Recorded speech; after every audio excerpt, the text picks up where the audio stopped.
Oh, yeah. Try to get you all the Full set of things. You got lots of paper. Yeah.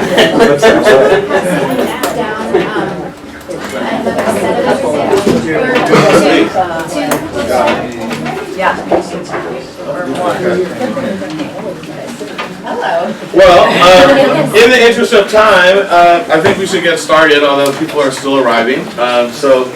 I want to thank everyone for making some time and space to be here at our inaugural Desegregation Advisory Group meeting.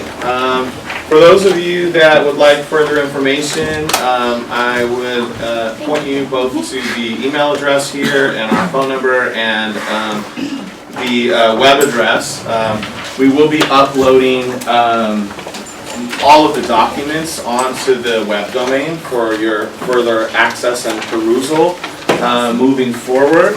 And so without further ado, I will get started. This is a really critical group for many, many reasons. In the run-up to the planning of this meeting, I realized that, and as you'll see, this is part of the mandate of the Attorney General settlement that we received due to the judgment for desegregation.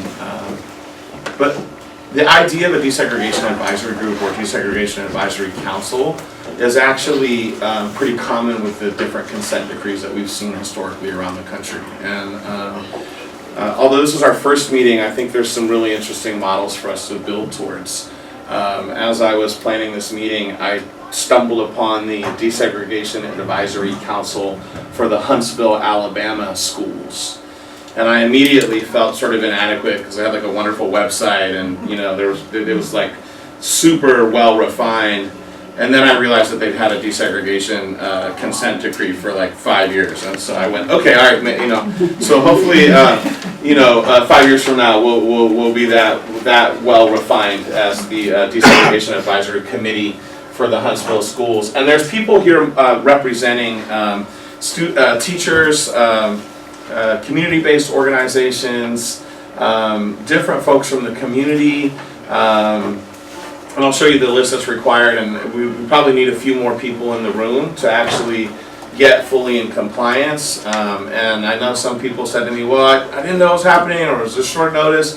Don't worry, this is really a kickoff meeting for us to get to know each other and focus and plan the work moving forward. And there are some folks in the room that will, as we do introductions, will help with the organization and coordination and communication of these meetings, so that it's not a space that I'm holding entirely myself moving forward. And so I'm really excited and thankful for that resource. And so a lot of people here from our community and some people from beyond. I wanted to offer this quote that somebody sent me that I felt was a really important idea for the work that we're embarking on. And it's a quote from Nelson Mandela, and it just says, in the end, reconciliation is a spiritual process, which requires more than just a legal framework. It has to happen in the hearts and minds of people. All of you who received an invite today received an invite because I believe you're critical people in which this reconciliation in your heart and your mind, that it has to happen, or that you can contribute to that reconciliation in our larger community in some really important and meaningful ways. So really quickly, we'll spend some time introducing each other. You'll all have an opportunity to introduce yourself, say your role in the community and your role in the Desegregation Advisory Group. And I had planned an activity to actually get us up and move around. I'm not sure it's going to work. And so I may do it virtually in a different way. And then one of our guests, who will introduce himself shortly, Duncan, has an incredible amount of wisdom and an important resource to share with us. And I don't want to say too, I'll let you introduce yourself, but for those of you that have been in the community a long time, you know that this is not the first time that this has been tried in this community. And it's actually been tried multiple times. Varying levels of success. Welcome, sir. Good to see you. Not about Walking right into the front of the room. Their seats along the line. Okay. And so I thought it was really important for us to begin this journey as a desegregation advisory group, rooted in those prior attempts. And so David's going to give us a lot of insights around what happened the first time this was tried, so that hopefully we don't repeat some similar missteps, and that we can lift up and magnify anything that may have been successful or may have worked. When I had the first desegregation town hall way back in September, seems like a lifetime ago at this point, a woman walked up to me and she said, "You know, I lived this before. We've done this before. Please, please, please learn from what we did and learn from what we tried." And that's really why we're starting today with this focus. I'd just like to invite a quick whip around. Say your name, say your role in the community, and what perspective that you may be offering to the Desegregation Advisory Group today. And Kurt, if you'd like to kick us off, we'll go left. Yeah, happy to. Hey, I'm Kurt Weinsheimer. I'm a parent of 2 children in public schools here. They go to Willow Creek. I'm also the president of the board at Willow Creek Academy. Been involved in the schools here for just over 10 years. So I think the perspective that I bring is that as we look at desegregation, I think that we've had a lot of challenges, but I think we should also think about the successes we've had.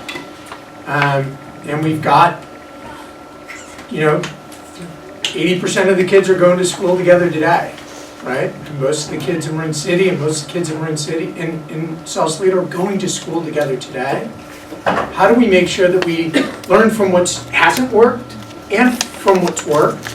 And so I hope that we can kind of look at what's working at Bayside, what's working at Willow Creek, and build on success to try to get to where we need to go for all kids.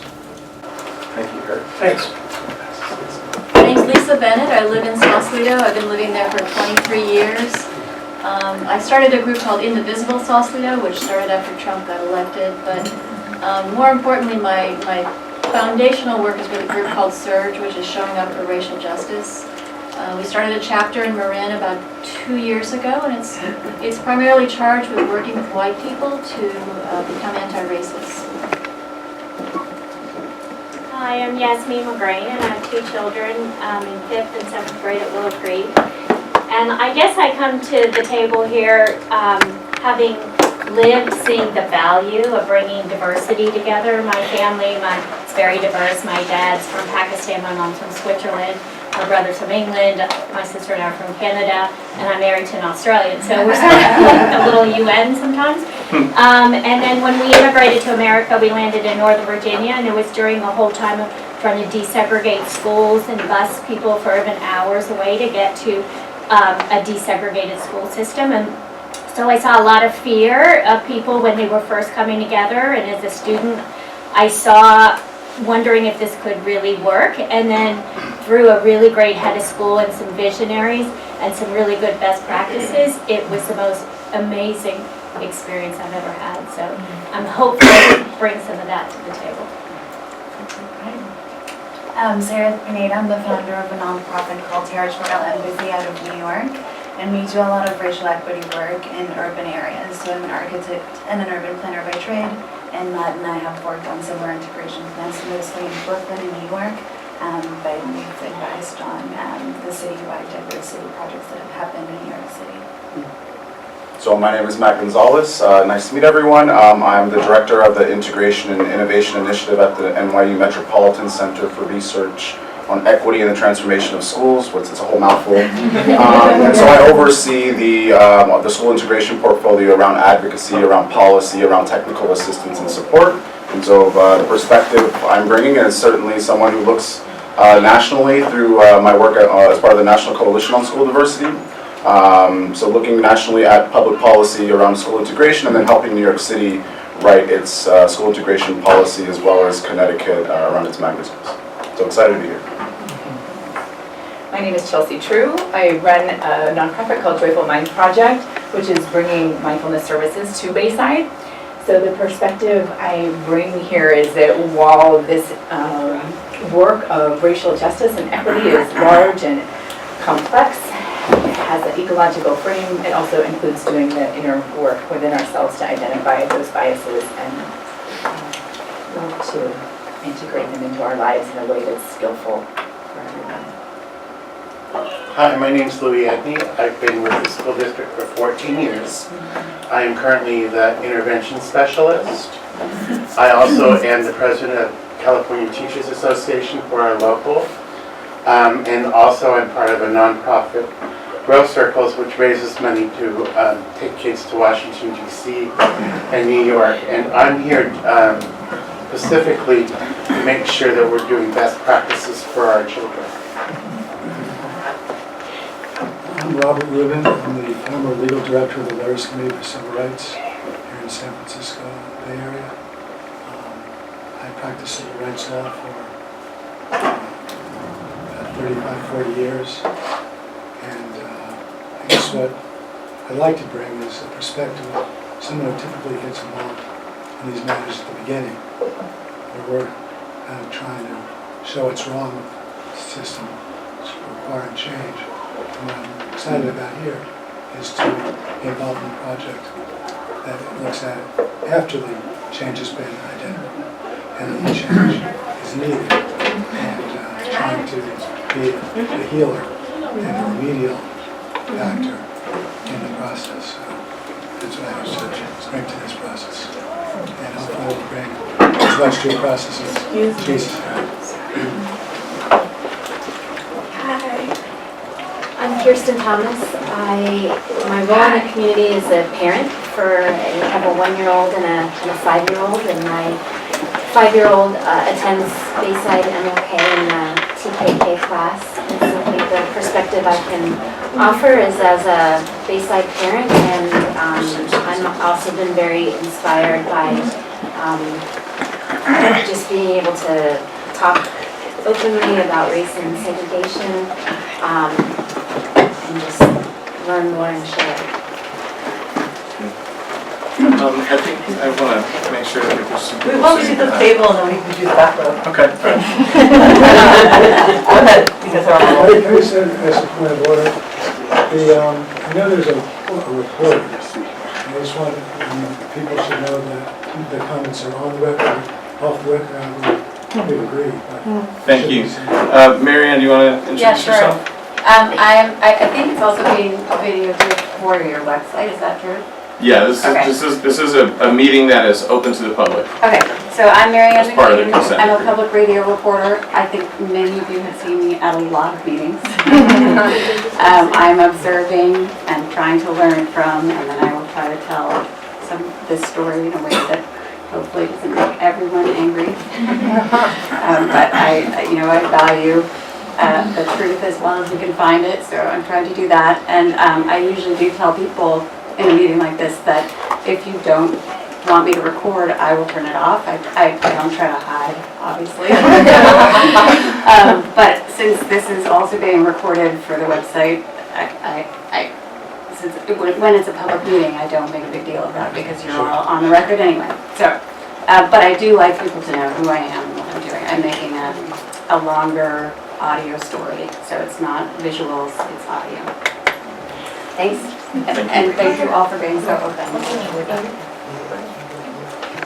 I'm Barb Killey, and I'm the board chair for Arts Plus Bayside MLK Junior Foundation, which was organized to restore the arts programs when the cuts were made in funding. So I have a high interest in unification from a funding viewpoint, and I have 2 grandchildren that have attended both an independent charter school in Los Angeles and a traditional public school in Los Angeles, and a son-in-law who teaches in a dependent charter school. And they're all integrated, and they're all very successful schools. I could give you the names of them, but it gives me the feeling that it's not the organizational structure as much as the commitment. I'm Christina Leimer, and I live in Sausalito.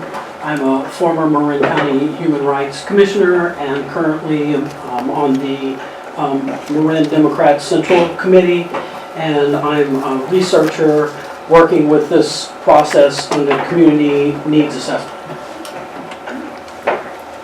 My name is John Porter. Excuse me. I live in Mill Valley.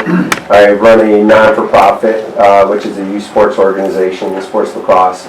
I've been doing this about 7-8 years now. I bring to the table, I hope to bring to the table is what I've seen in the past, in the sense that I believe youth sports organizations are a very powerful tool and platform to bring kids and families of all race together. And I hope I can bring some insights and wisdom to what I've seen. Thank you. Hi everyone, I'm Chanel Scott. I'm a professor at UC Berkeley in the Graduate School of Education with appointments in the School of Public Policy and African American Studies, and I am the monitor for this process. I have a background in elementary school teaching in Oakland, and my research focuses on racial dynamics of school choice policies and privatization. John Mayer Reynolds. I am the community school manager for Bayside MLK. My responsibility at Bayside MLK is to transition our school into a full service community school. And what I hope, well, the perspective that I offer here is just to bring some clarity to the community about the intention of this group in order to garner effective support moving forward. I'm LeSean Holcomb. I am the ELA and history teacher at Bayside MLK. I've been working in Marin City for a couple of years now, either through church or through different organizations, theater organizations, education organizations. My perspective that I offer is just growing up, my mom bused us to school, an hour away to school every day. From a K through 12 model, and so I know what it is to be in spaces that wasn't not ready to receive me. Being one of the only 5 black boys at a school, being in a space that was not ready for me. So I just, my perspective here is just hoping and wanting to be a part of this conversation, so that whatever school that we build, that this is ready for the students, is ready for all of our students. I'm Vanessa Lyons. I teach in the garden at Bayside MLK. This is my 4th year. I am a parent of a Mill Valley Middle School student and a child at TAM, so I have a Mill Valley perspective. I worked on the Committee of Inclusion and Diversity at Children's Day School in San Francisco for 5 years.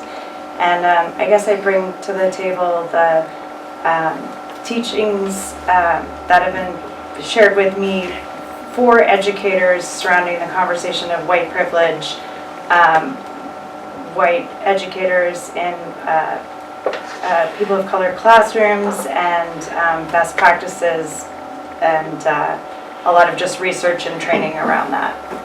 Thanks. My name is Omowale Satterwhite, Omowale, and I live and work in East Palo Alto, California. I'm just a couple points about my background. I'm a former acting superintendent of the Ravenwood City School District there. But my work over the last 3+ decades has been in mainstream language, a management consultant. With communities that I work with, I'm seen as a community resource, a community helper. And over my career, I've actually had contracts with probably about 1,200 groups in about 120 cities, usually in a supportive, enabling role.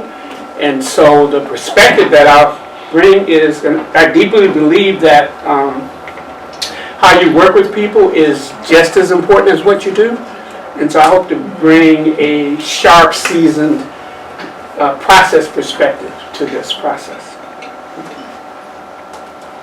I'm Jamie Whittington, a Sausalito resident. I have been following closely what's going on in the schools for the last 4-ish years.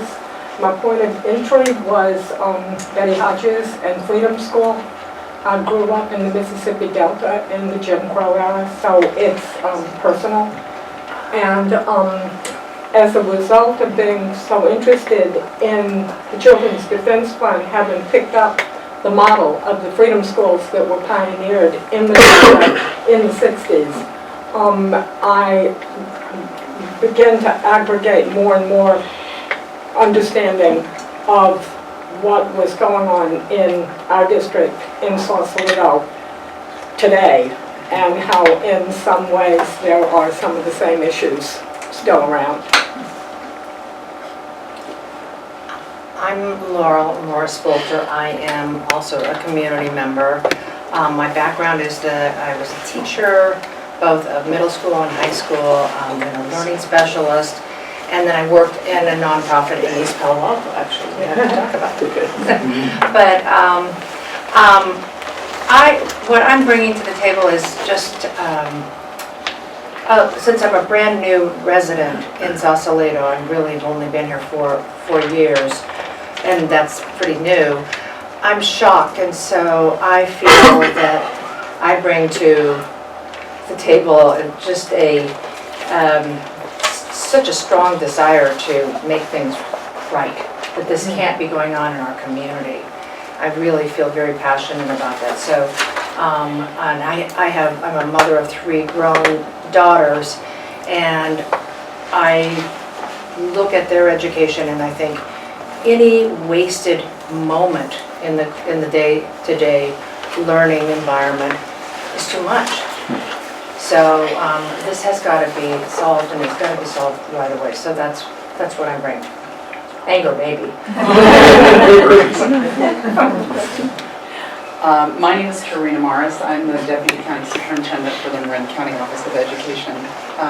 About 4 years ago, Mary Jane Burke, the county superintendent, intervened into the school district and assigned me, her deputy, in an oversight role. And over the course of the last 4 years, I wound up, I would say, engaged in an experience that for me personally has changed me forever. And I will forever be grateful for it, and quite humbled. What we arrived and what I arrived to witness was tragic and disturbing at a level that I will never forget, relative to the severe neglect, and I would even say abuse, of a public school system meant to serve some of the most vulnerable citizens in Marin County, and a huge wealth of resources and incredible assets that are left, that were being left behind and untouched. And so over the 4-year period, I had the honor to serve as the interim superintendent during the time that the negotiated settlement with the Attorney General's office was finalized. And I continue to serve in a support role, oversight role, representing the county superintendent, Mary Jane Burke, in continuing to superintend the district, working in very close partnership with Dr. Garcia. I attend all board meetings, all cabinet meetings, and my role in the community is I lived in Sausalito for 8 years. I moved last January, still live in Marin County, so I still consider myself certainly a resident of Marin County, but this was my home for 8 years. And my perspective that I offer is one of, I'll say I'm a little bit racially ambiguous, but present as white, so I have a white perspective, and I have a deep appreciation from these last 4 years and how diversity is simply not enough. It is not enough to claim diversity and end it there. Our kids are in systems that are not serving them. And until we dig deep into the structural racism that we send our children to, we can't solve this problem. And I'm really hopeful that this process and this community of doers that are all here can help move us forward into a place where we don't just stake our claim on diversity, but we stake our claim on excellence and success and inclusion, and no one gets left behind. Hi everyone, my name is Linda Ulbrich. I'm a graduate student in the history department at the University of California, Santa Cruz.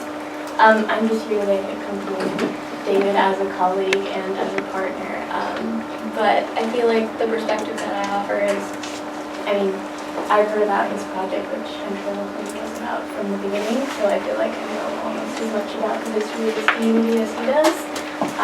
So just for your support and personal interest. My name is David Duncan. I'm a second-year history graduate student at UC Santa Cruz.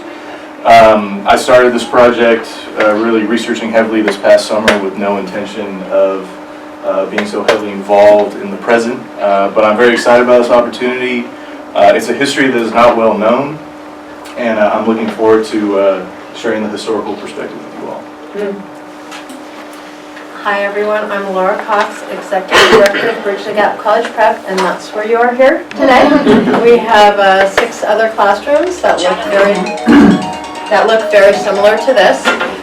We are an after-school nonprofit, and we start serving kids as early as kindergarten in our summer program, and then our year-round program we start in 1st grade, follow the kids through elementary school, middle school.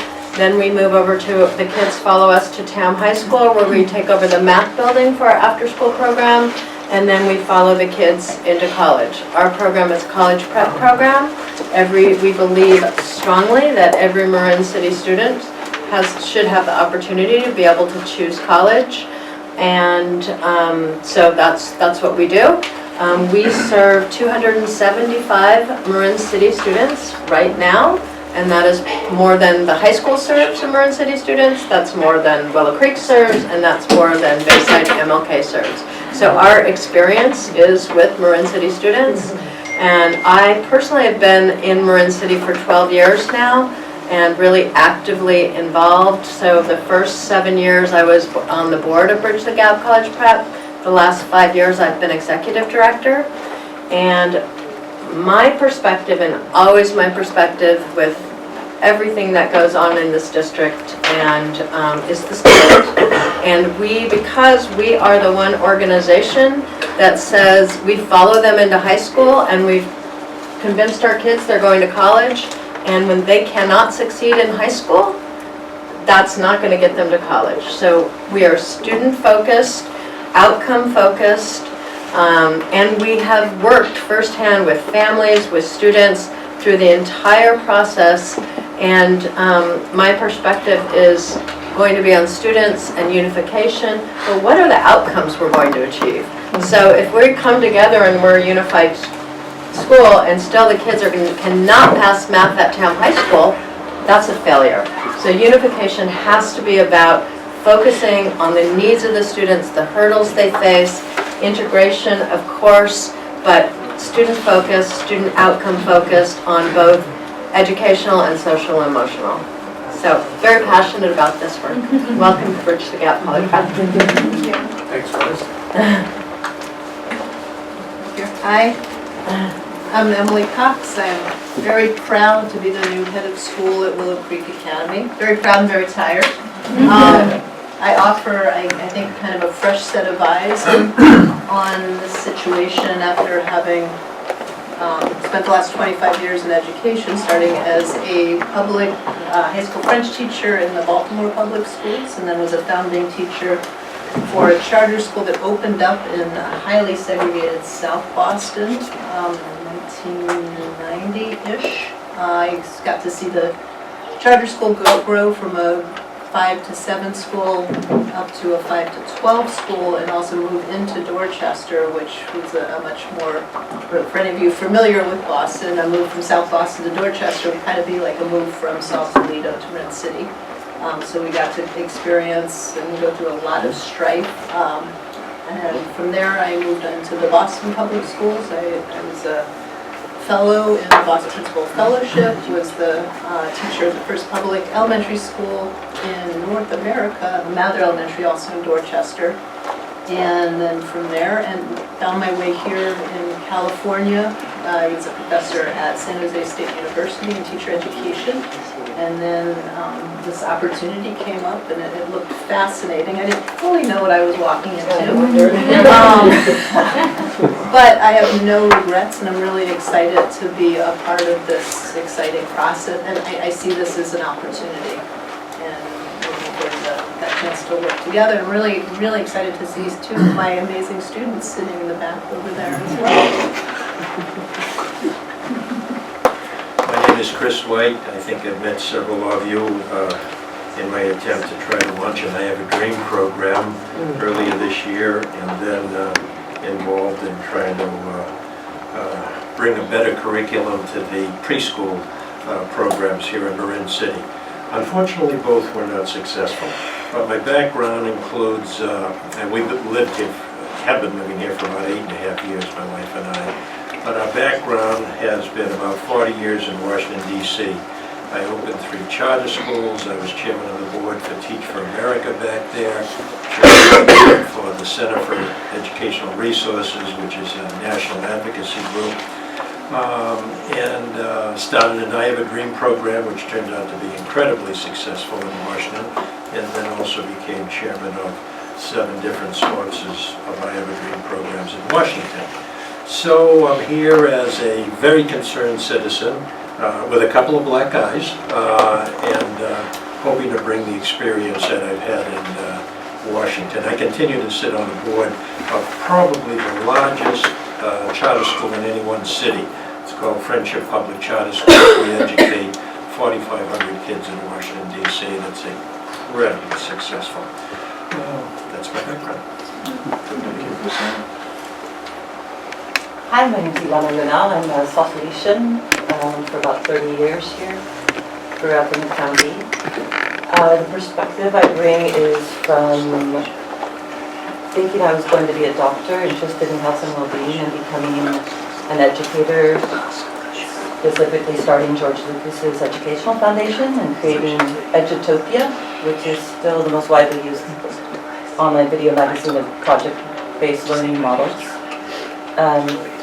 Left because I felt we were not reaching diverse and distressed enough communities, and began a nonprofit teaching kids to make films here in Marin City in '95, which grew into 50 countries, and really trying to ensure that young people don't just develop critical thinking and creative expression, but learn to understand themselves and each other so that the world can indeed be a place we all want to thrive in. Just honored to be part of the process here and have been helping Willow Creek. I guess for 35 years I've been fundraising by default, and so always happy to try to integrate those skills where funds are needed. I'm Charlie Doran. I'm an 8th grade student at Bayside MLK and offer the perspective of a student. Hi everyone, I'm David Fernand. This is my 3rd year as a principal at Bayside MLK, and I offer the perspective of someone that's participating in the transformation of Bayside, and really excited by the results that we're seeing as we move into the 3rd year with all of our kids, in particular the really rapid upward mobility of success of our African American students. My name is Elizabeth Teasdale, and I was born and raised in Sausalito. I was an educator for 10 years in early elementary school, and I have 2 little boys who I hope will attend public school in Sausalito, Marin City. And I'm still trying to figure out what I bring to the table. I'm really impressed with everything I've been hearing so far. I'm Lucera Smith. I go to Willow Creek and I offer the perspective as a student. My name is Angelina and I go to Willow Creek and I offer my perspective as a student. And I just wanted to say my experience at Willow Creek is very good, with the specials being there such as Spanish, music, and art. it makes it a very much better place. I feel like the segregation is not a very smart decision because we're all getting split from our community, and I personally would like to see Willow Creek and Bayside together. For those of you that don't know me, my name is Itoko Garcia. I am the superintendent of the Sausalito Marine City School District. That's not the only perspective I offer. I grew up in this county. Was born in San Francisco in 1974. We moved back to the house I grew up in on Mount Tam in 1981. And was one of the handful of mixed race kids in Mill Valley at that time. Graduated from Old Mill, 85, graduated from Mill Valley Middle School in 88, and graduated from Tam High in 92. And both the Sausalito and the Marine City community were places that provided me with a lot of mentorship. I grew up without my dad, and so there were a lot of different role models in both communities that were important to me, whether it was Babe Ruth baseball or the Sausalito Yacht Club or coaches from Pop Warner football, and later people's mamas and grandmamas and aunties that took me in, and that's really why I've been called back, why I applied for this job. Some people ask me all the time, like, why did you want to do that? And I wanted to do it precisely because this community gave a lot to me. I would not be who I am identity-wise. I wouldn't be doing what I'm doing professionally without the support and guidance that I received from this community. And I have made a 20-year career of turning around schools and communities that people don't think can be successful. In East Oakland, in West Oakland, in Southern Alameda County, in Hayward, and Cherryland. I've been a teacher, I've been an instructional coach, I've been a middle school assistant principal, an elementary school principal, and I have my doctorate in education from the Leaders in Educational Equity program at UC Berkeley. And so it's a great honor to be a part of this process and to have an opportunity to come back to the community and hopefully do something that historically has never happened. And so let's get into that. Dr. Garcia, I just Yes. have to excuse myself because our 8th graders are going to have an orientation tonight from Tam High School. So I'm going to do that before you go in. All right. Thank you. Thank you. Thanks for coming.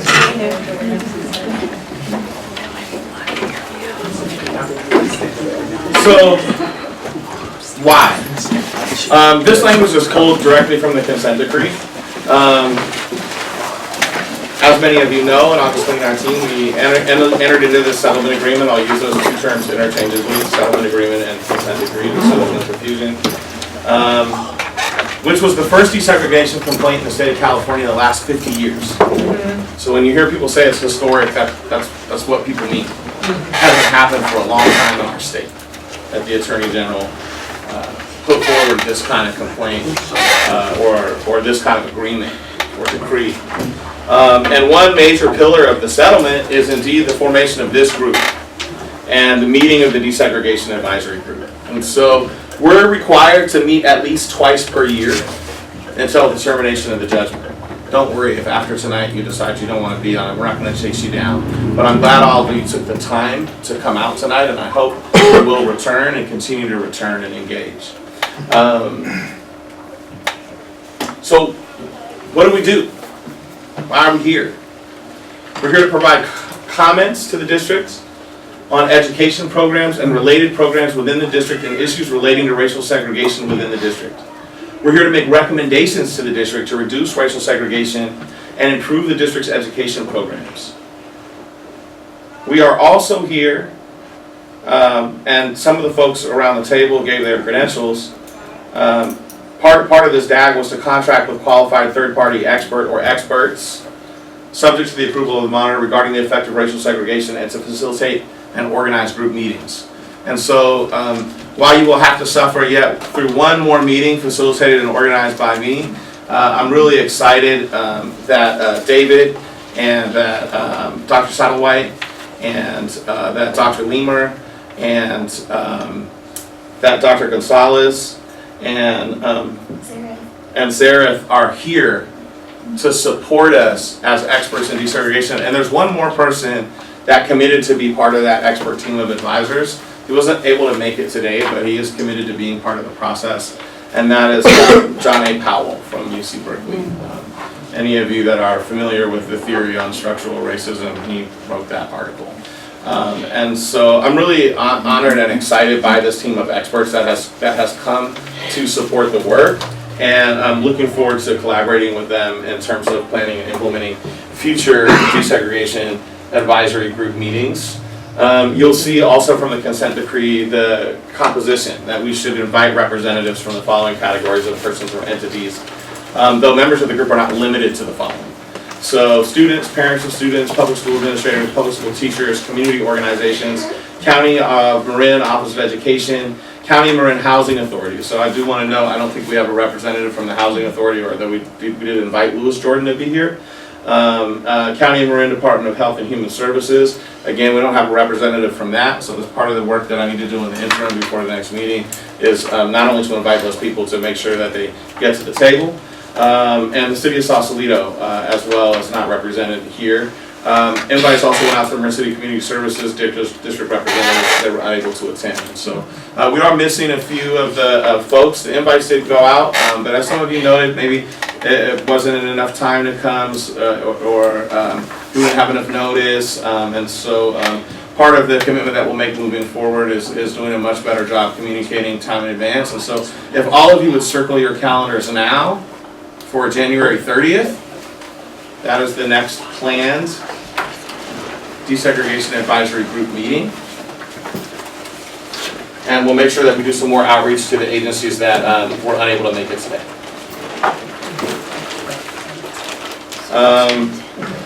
I kind of outlined the roles, but more specifically, the activities of the group should include and are not limited to, as I said, review and input in relating to education programs, including policies, procedures, and practices, and any changes to the district education programs as required under this judgment. Review and input relating to student demographic data within the district. Review and input relating to the impact of education programs on student demographics, and specifically with respect to race and ethnicity in educational programs within the district.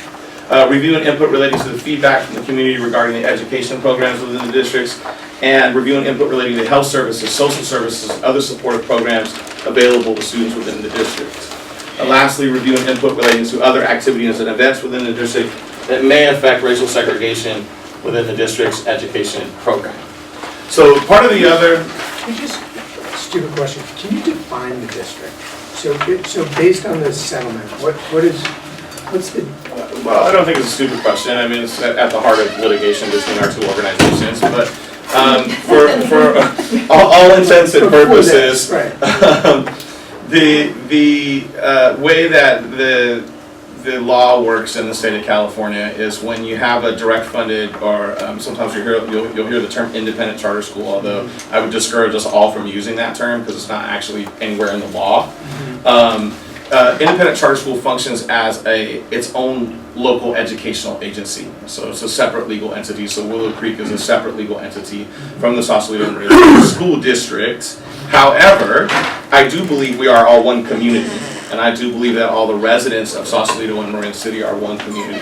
And I do believe that all of the students that reside in the 94965 are potentially students that could attend a desegregated school or a unified school district, which we've all been working on pretty hard, and you see a little bit of information around that. And so, but for this, it's as a legal entity, we're talking about based on MLK and the Sausalito Marin City School District. But the reason that I have so many of you here that represent Willow Creek is that we need you. You are part of our community. You have to be part of the discussion. You have to be at the table.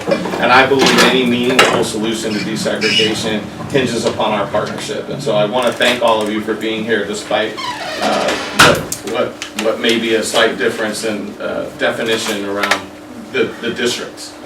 But thank you for asking that clarifying question. And so I was going to get us up and move, but given our tight constraints, I'm going to not do that. And let us be a customer.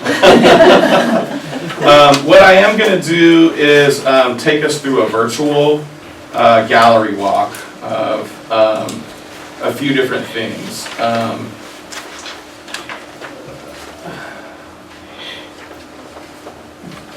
And so what I'm going to encourage you all to do is what I was going to originally hang these around the room and get us to walk around and look, but that doesn't seem advisable in this space. I apologize for that. But I think it's important for us to really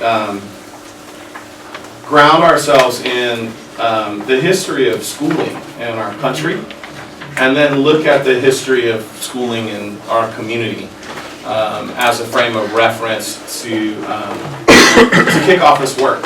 And so what I want to invite all of you to do as I flip through these slides is if any particular event or date strikes you as particularly significant in terms of the work that we're being asked to do as a desegregation advisory group, I'd like you to just jot it down on the note taker or another piece of paper that you have, and then maybe we'll do a turn and talk or an elbow share. Do you need a piece of paper, sir?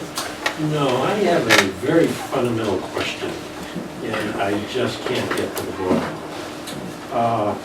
How did we even get here? Well, I think this is an activity that's designed to do that. And can I invite you to hold a question until the end of the activity? Thank you. So, how did we get here?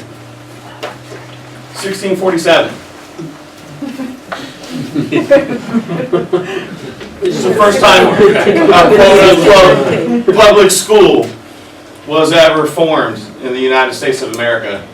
And the goal was that every child of 100 families should have a Latin school to ensure that Puritan children learn to read the Bible and receive basic information about the Calvinistic religion. So the stated goal of this school, the first time there's ever a public school in America. That was about the state of public schools for almost 100 years. Until the Honorable Thomas Jefferson proposed a two-track educational system with different tracks, in his words, designed for the laboring and the learned. The scholarship would allow a very few of the laboring class to advance, and Jefferson said, by raking a few geniuses from the rubbish.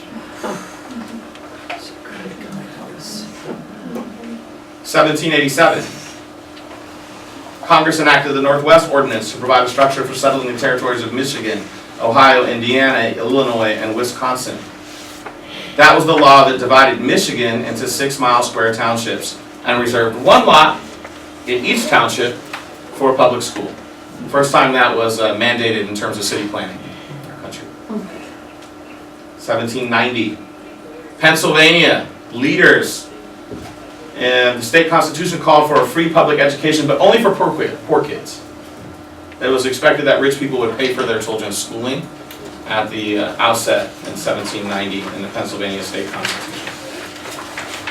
Fast forward to 1805, New York City. The New York Public School Society is formed by wealthy businessmen, again to provide education for poor children. Schools are run on the Lancasterian model, in which one master can teach hundreds of students in a single room. The master gave a rote lesson to the older kids, who passed it to the younger kids. And these schools emphasize discipline and obedience, qualities that were desirous of the factory owners, that the factory owners wanted in their workers. 1820. First public high school in the United States, Boston. Boston in the house. Boston English opens. Until then, all of these public schools basically have been grammar schools or primary schools. 1827. Massachusetts passes a law making all grades of public school open to all pupils free of charge. So this is the first time you actually see the manifestation of more or less what is the current public education system in our country. In the 1830s, by this time most southern states have laws forbidding teaching people who are slaves to read. Even so, around 5% of slaves became literate at great personal risk. 1820s to the 1860s. Agricultural work plummets. Family farms are gobbled up by large businesses, and People are forced to look for work in towns and cities. And at the same time, there's an explosion in the urban population, fueled by manufacturing industries and the influx of people, not only from rural areas, but many immigrants from Europe.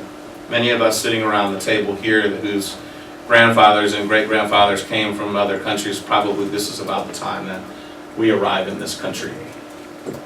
In just 10 years, 3.1 million immigrants arrive, a number equal to 1/8 of the entire US population. Owners of industry need a docile, obedient workforce and look to public schools to provide it. Horace Mann, there's a lot of schools called Horace Mann across the country. Here's why. He becomes the head of the newly formed Massachusetts State Board of Education. Edmund Dwight, a major industrialist, thinks the State Board of Education is so important to factory owners that he offers to supplement the state salary with extra money of his own. So you can see how much public school is important to industry throughout the history of public school. 1840s, over 1 million Irish immigrants arrived in the U.S., driven out of Ireland by the potato famine. Irish Catholics in New York struggle for local neighborhood control of schools as a way of preventing their children from being a Protestant curriculum.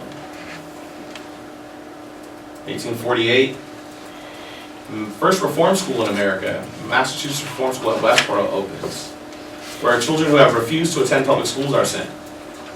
This begins a long tradition of reform schools which combine the education and juvenile justice systems. So when you hear people talk about the school to prison pipeline, it's not really a very new thing. It's been a thing since at least the mid-1800s. Treaty of Guadalupe Hidalgo, those of you that are U.S. history buffs, ends the war between the United States and Mexico and gives the United States almost half of what was then Mexico, including Sausalito, including Alta California. Also Utah, Nevada, and Wyoming. The treaty guarantees citizen rights to everybody living in these areas, mostly Mexicans and natives, and it also guarantees the continued use of the Spanish language, including in education. 150 years later, in 1998, California breaks that treaty by passing Prop 227, which would make it illegal for teachers to use Spanish in public schools. 1851, the state of Massachusetts passes its first compulsory education law. The goal is to make sure that children of poor immigrants get civilized and learn obedience and restraint, so they make good workers and do not contribute to social upheaval. 1858 and 1874. Again, Michigan, Kalamazoo, made the history books by opening a high school funded by property taxes in 1858. A model that most of us sitting in this room will understand becomes replicated across the land. It was immediately challenged by the landowners who filed a lawsuit. It wasn't until 1874 that the Michigan Supreme Court ruled in favor of the city, and this became the law of our land, paving the way for widespread acceptance of tax-supported high schools. 1864. Congress makes it illegal for Native Americans to be taught in their native languages. Native children as young as 4 years old are taken from their parents and sent to Bureau of Indian Affairs off-reservation boarding schools, whose goal, as one BIA official put it, is to kill the Indian to save the man. 1865 to 1877. African Americans mobilized to bring public education to the South for the first time. After the Civil War and the legal end of slavery, African Americans in the South made alliances with white Republicans to push for many political changes, including for the first time rewriting state constitutions to guarantee free public education. In practice, however, white children benefit more than black children. 1893 to 1913. The size of school boards in the country's 28 biggest cities is cut in half. Most local district-based positions are eliminated in favor of citywide elections. This means that local immigrant communities lose control of their local schools. Makeup of school boards changes from small local businessmen and some wage earners to professionals like doctors and lawyers, big businessmen, and other members of the richest class. 1896, Plessy versus Ferguson. Another landmark one from the school textbooks. The U.S. Supreme Court rules that the state of Louisiana has the right to require separate but equal railroad cars for blacks and whites. This decision means that the federal government officially recognizes segregation as legal. One result is that southern states passed laws requiring racial segregation in public schools. 1905, the U.S. Supreme Court requires California to extend public education to the children of Chinese immigrants. I'm going to switch over briefly to the Sausalito Marin City school timeline, because this is where it starts. 1927. Growing population leads to the construction of new schools. Students attend South School in Newtown. The passage of a bond, Central School is built near Caledonia Street, which is now the Sausalito City Hall, to meet the needs of a community's growing population. Later, Bayside and Martin Luther King School would be constructed in the north end of town. Probably important to note for our purposes that this is before the 101 freeway. This community actually was at one time considered to be a contiguous, unified community.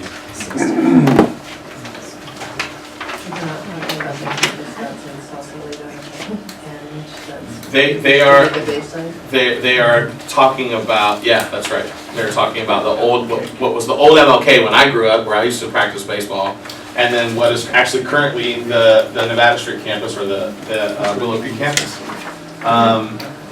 1930 to 1950, the NAACP brings a series of suits over unequal teacher pay for blacks and whites in southern states. At the same time, the southern states realize they are losing African American labor to the northern cities. These two sources of pressure resulted in some increase of spending on black schools in the South. In response to the attack on Pearl Harbor in 1941, shipyards are built in the Sausalito Marin Ship to build ships for war. Workers migrate to California for wartime jobs. Marin City, previously open space and pastures, is developed to house workers. What this doesn't say, but what I know from growing up around here, is almost every single one of these workers that migrated here as African American people were from the states of Mississippi, Alabama, and Louisiana, respectively. You will not find long-term Marin City residents descended from anywhere else.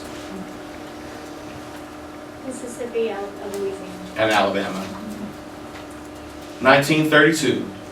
Survey of 150 school districts reveals that 3/4 of them are using so-called intelligence testing to place students in different academic tracks. Remember the words of Thomas Jefferson. 1945, at the end of World War II, the GI Bill gives thousands of working class men college scholarships for the first time in United States history.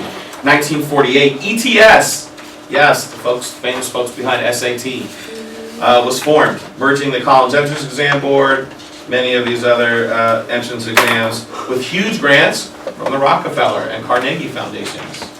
These testing services continue the work of eugenicists like Carl Brigham, who did research proving that immigrants were feeble-minded.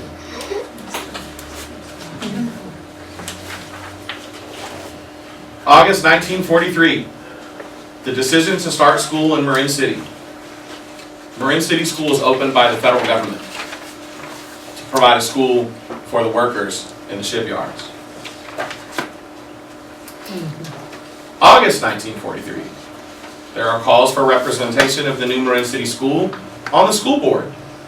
In an editorial filing open school board position with Marin City resident after a board member resigned over school climate at Central School, asked that a Marin City resident be appointed to the board.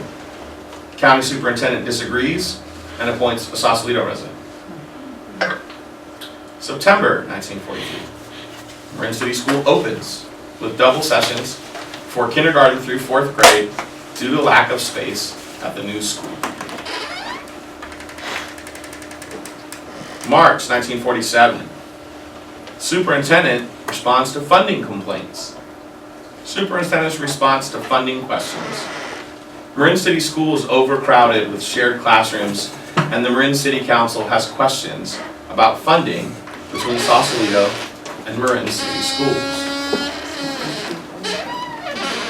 March 1947, two district schools, Marin City School and Central School, vie for equitable funding. School board questions regarding funding of two schools. The school board works towards equity. The superintendent states, I think I may speak for the board in saying that all we want to do is provide every child with the same opportunity for a good education, no matter where he lives or what school he attends. After all, that's our job. It's all one school district.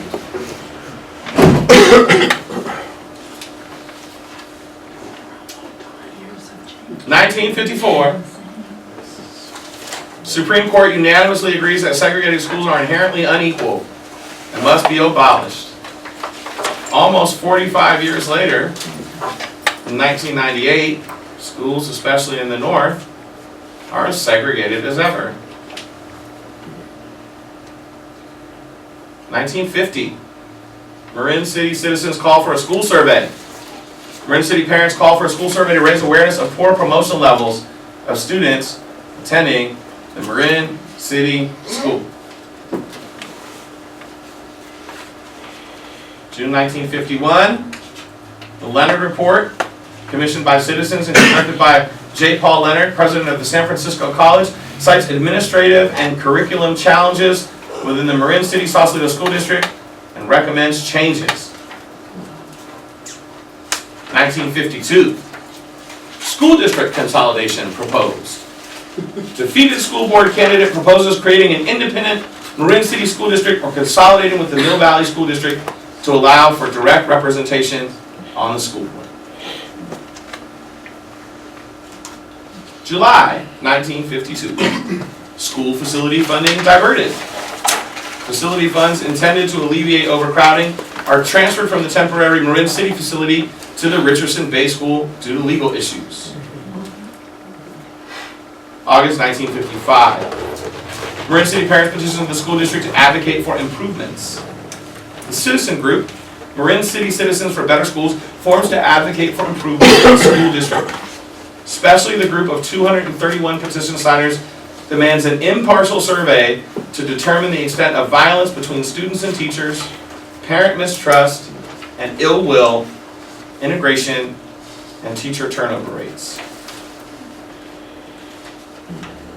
Sorry.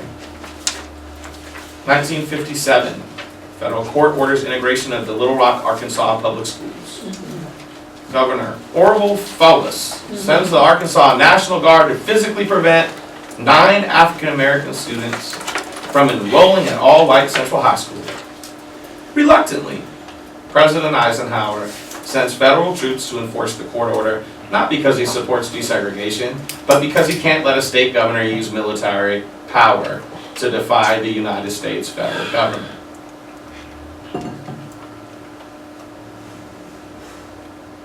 October 1955 calls for school integration. Leaders of the Urban League and the NAACP testify before the Sausalito Marin City School Board on the need for integration and in the support of hiring teachers of color 10 years before actual desegregation occurs. May 1958, master plan to merge Marin County school districts released. The Marin County Committee on School District Organization, it's still called that, right, Doreen? Yes, it is. Releases a master plan to merge the county's then 19 elementary school districts into 5 unified districts, each serving a single high school. Under this proposed plan, which did not go forward, the Sausalito Marin City School District would be consolidated under the Tamalpais High School District. September 1964. Desegregation begins with an intern-student exchange between Mill Valley and the Sausalito School District. Mill Valley kids are bused to Sausalito to support integration. April 65, what we have come to be known as ESSA, or the Elementary and Secondary Education Act, passes. Part of LBJ's Great Society program, the Act allocates more than $1 billion a year in aid under its first statutory section known as Title I to districts to help cover the cost of educating disadvantaged students. The law has been reauthorized and changed more than a half dozen times since that initial legislation. It's still in existence. Still get ESSA grants. July 1965. This is still on the Sausalito Marin City timeline. Citizens advocate for integration and consolidation. The Citizen Advisory Committee is formed. The 18-person committee makes 10 recommendations, among them a call to consolidate the 3 existing schools, to end racial segregation, and a recommendation to consolidate with Mill Valley. 1966. The state develops a plan to unify the school districts in all of Southern Marin. State Board of Ed develops a plan for a unified school district in Southern Marin, which if approved would go before voters. The editorial calls for the Mill Valley to pass a school facilities bond in advance of possible unification. 67. A study of the early results from desegregation is published. 68. Nationally, African American parents and white teachers clash in the Ocean Hill-Brownsville area of New York City over the issue of community control of schools. Teachers go on strike, and the community organizes freedom schools, where the public schools are closed. 1974, Milliken versus Bradley. The Supreme Court, made up of Richard Nixon's appointees, rules that schools may not be desegregated across school districts. This effectively legally segregates students of color in inner city districts from white students in wealthier white suburban districts. Late 70s, the taxpayer result leads to the passage of Prop 13 in California and copycat measures like Prop 2.5 in Massachusetts. These propositions freeze property taxes, which are a major source of funding for public schools. As a result, from 1978 to 1998, California drops from 1st to 43rd in the nation in per student spending.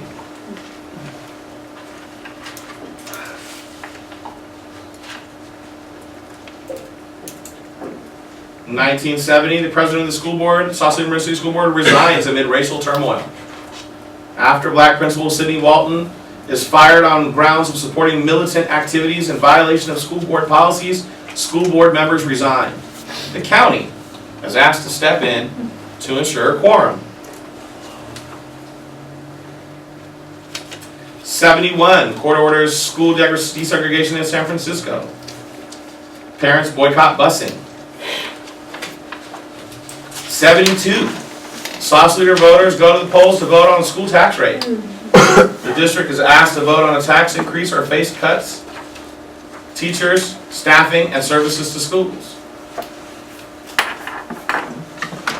74, Fort Cronkite decommissioned. It was used to house soldiers, Nike missile launch site. It was operated through the 60s and early 70s until it was permanently closed in 1974. 85, Fort Baker base closure. It turns over most of the base's property to the National Park Service, effectively closing down the base. 92, California State Legislature passes the Charter Schools Act.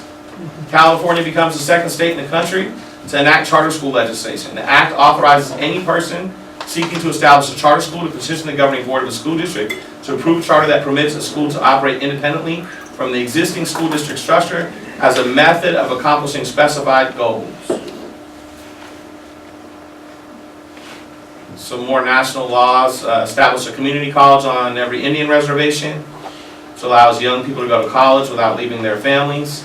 86, a long-awaited result of a discrimination case filed in 1971 by Latino parents and activists. San Jose School begins busing under a federal court order to integrate the student population.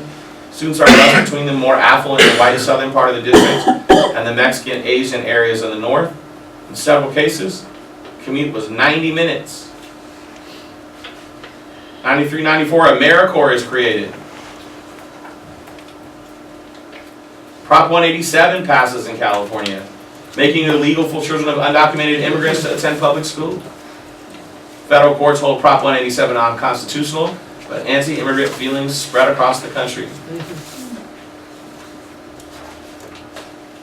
98, Prop 227 dismantles bilingual education in California public schools. 2002, ESSA reauthorizes NCLB. Major shift is that the Act requires states to develop assessments and basic skills to be given to all students in certain grades. The Act does not assert a national achievement standard. Standards are set by each individual state. This also allows military recruiters access to 11th and 12th grade students' names, addresses, telephone listings. 2002, the Supreme Court rules that families should be allowed to use vouchers for any public, private, religious, or non-religious school they choose. Williams versus California. Books, bathrooms, and buildings. Case argued that the state does not give millions of students, mainly low-income students, immigrant students, and students of color, the basic tools of a decent education.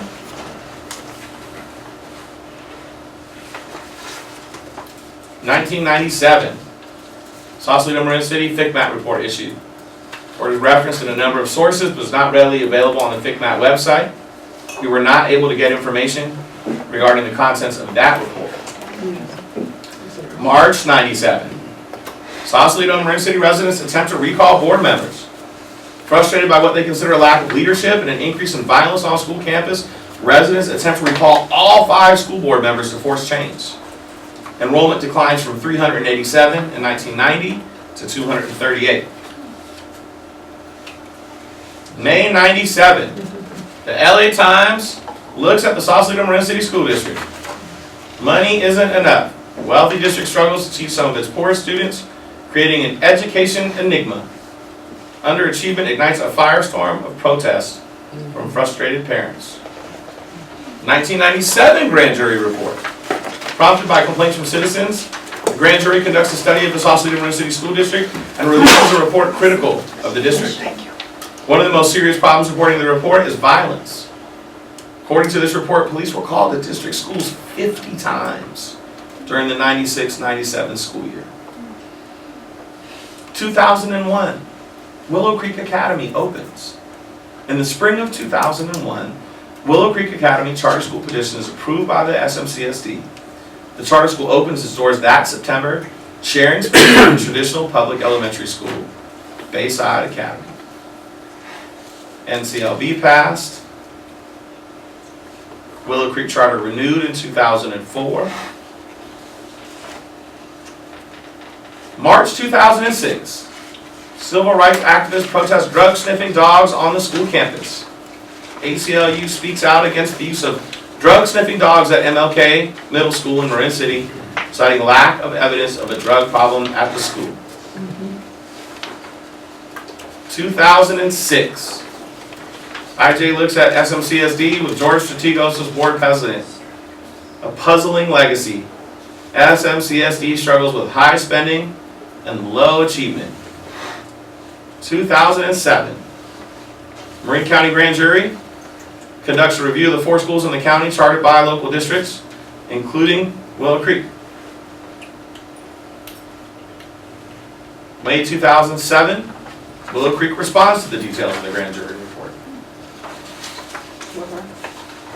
SMCSD also responds to the details of the grand jury report.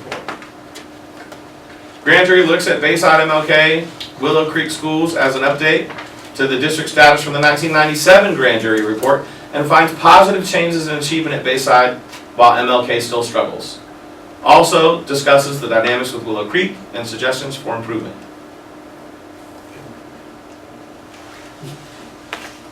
(2009) SMCSD votes again to renew the Willow Creek Academy Charter.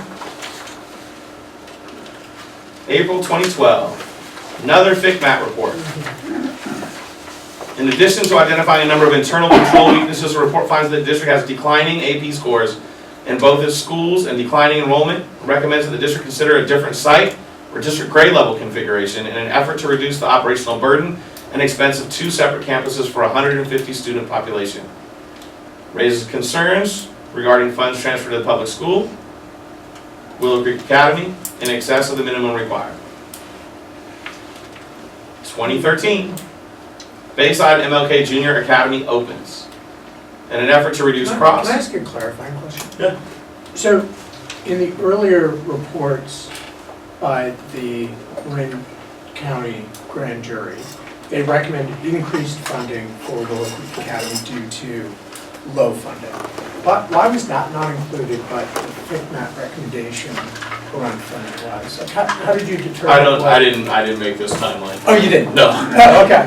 I wish I had this much time to do this much research, and I'm happy to update it. Yeah, it'd be good. I think that's important. It'd be good to give people. Thank you for calling to out. provide color. I think that probably has something to do with the overall change in the charter school funding laws in the state, right? Didn't LCFF change at around that time? Yes, You may have, yeah. Yeah, Yeah. I'm pretty sure it But did. they're right at that time. Willow Creek Academy Charter renewed again, December 13. Board adopts board policy 00210 on equity. Following review of board policies, the Sausalito River City School District adopts a board policy on equity. I think this is the first time the district had one. September 2015.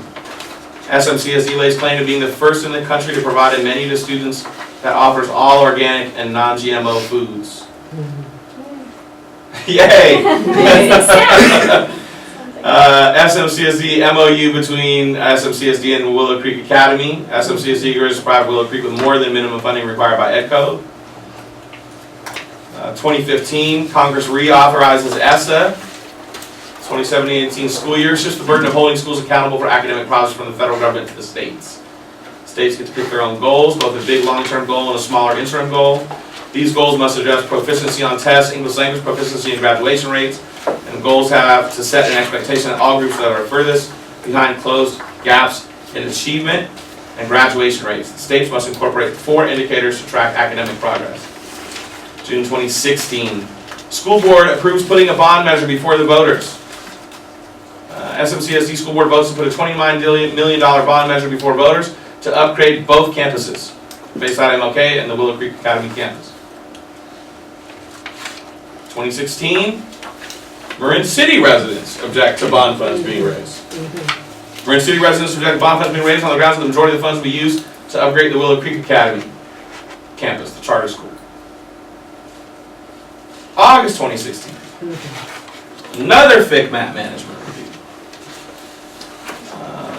This report finds that students at the traditional public school, Bayside MLK, continue to underperform on standardized tests as compared to the state average, along with continued declining enrollment and ongoing weaknesses in internal controls at the traditional public school. The assertion that the majority of the school district's governing board members are beholden to those whose primary interest is the well-being of the public charter school, Willow Creek, to the detriment of students at the traditional public school. September 2016, WCA response to the FICMAC report.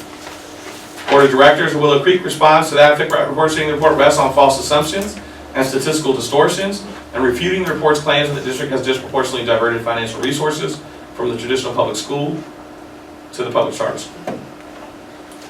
SMCSD also responds to FICMAT 2016, stating that the allegations of misconduct by the school district expressed or implied in the report are unfounded and based on inaccurate and incomplete information.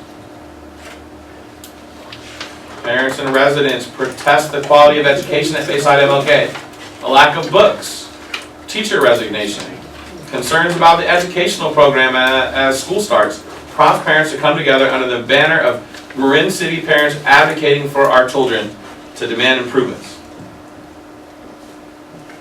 December 2016, MCOE steps in to provide active oversight of the Sausalito Marin City School District. March 2017, consultants hired to explore consolidation with Mill Valley. Following the release of the 2016 FICMAT report, MCOE hires a consultant to assess the feasibility of consolidating SMCSD with Mill Valley. Sausalito Marin City School Board votes to support the consolidation study and establishes the District Structure Committee, an ad hoc committee to participate in the study and explore other possible structural changes within the district. Willow Creek Academy's request to apply for facility funding denied, June 2017. SMCSD Board denies WCA's request to apply for state funding made available to charter schools to upgrade facilities. July 2017, school merger proposed. Willow Creek Academy school leader proposes merging the district's traditional public school, Bayside MLK and its charter school, Willow Creek Academy, to form a single public school. September 2018, consolidation with Mill Valley put on hold in favor of collaboration. And I think most of the rest of us are lucid about what's happened since September 2018. So, sorry that was long-winded. It would have been faster if we were able to walk around and make our own decision. I do hope it gives some idea of how we got here. No, I'm still confused. Okay. Well, why don't we take 2 minutes and talk to an elbow partner about one event that may have stuck out that you think might be particularly impactful today. And I'll ring you back in a couple minutes, and then we'll move on with the agenda.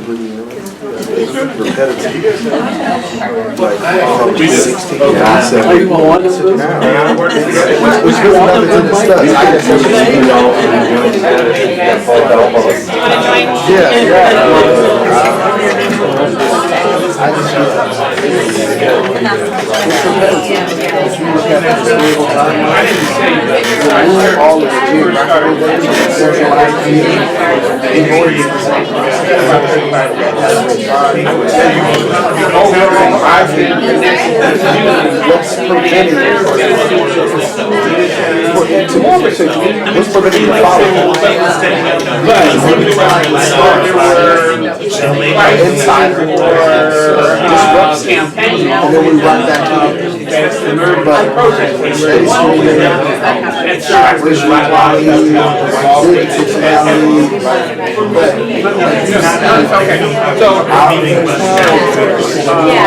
and so, but the main thing is, you know, I would really, the thing that Steve is that periodically, the principles of black parents talking about the cause of education, which, and I could be wrong, but from the governor, actually, and in an effort to consolidate, coordinate, what are those align some of the ways of things that so one of my main takeaways is that we have raised his voice from time to time for protesting and what about you?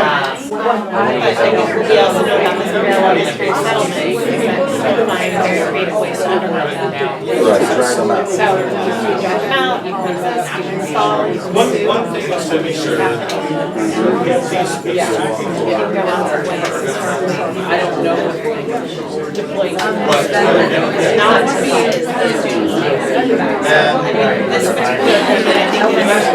you always have a welfare and activists wanted to probably they had the loudest voices, that sort of thing. But they necessarily represent the oftentimes the public agencies respond to the loudest voice. But I'm not close enough to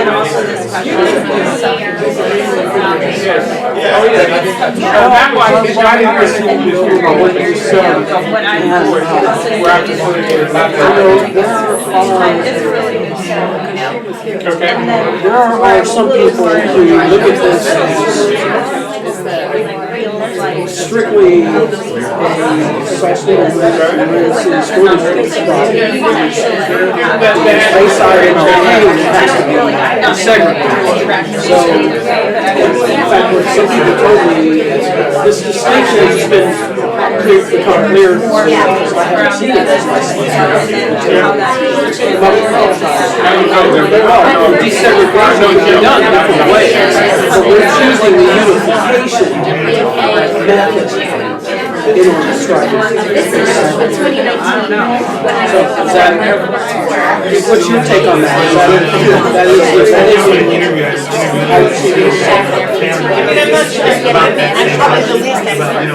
I'll speak on that. I don't understand that. I know you did a great job. I'm the school manager. That's why I manage all of the schools. In addition to was a team. I'm usually human capital as far as the community is concerned. What I see is school. I don't have enough time. When they have police raids out here,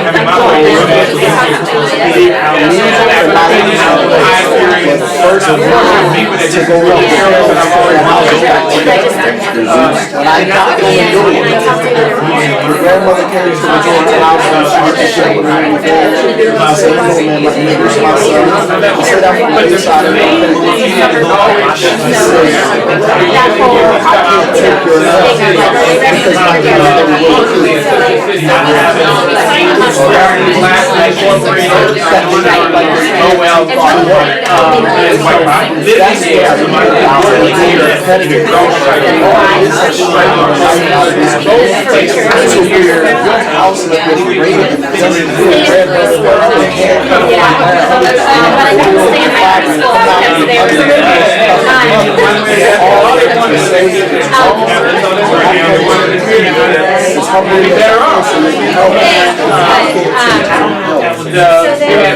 Political activism on both sides of the bill with points of loud voices.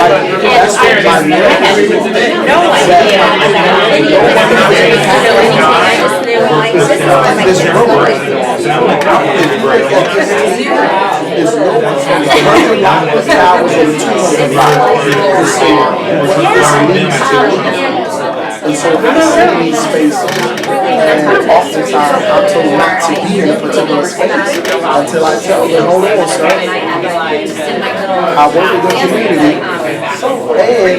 I'm a doctoral student. Get my doctorate in educational psychology. So when I come to these spaces, I'm not really angry person. I'm saying, but this has put a stranglehold on the life and blood of this community. Here from the Willow Creek.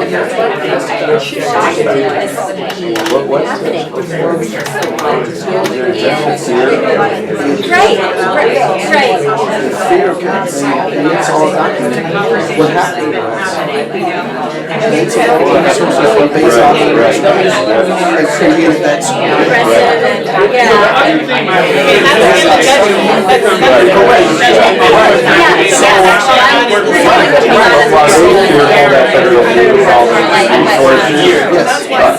That's the bottom line here.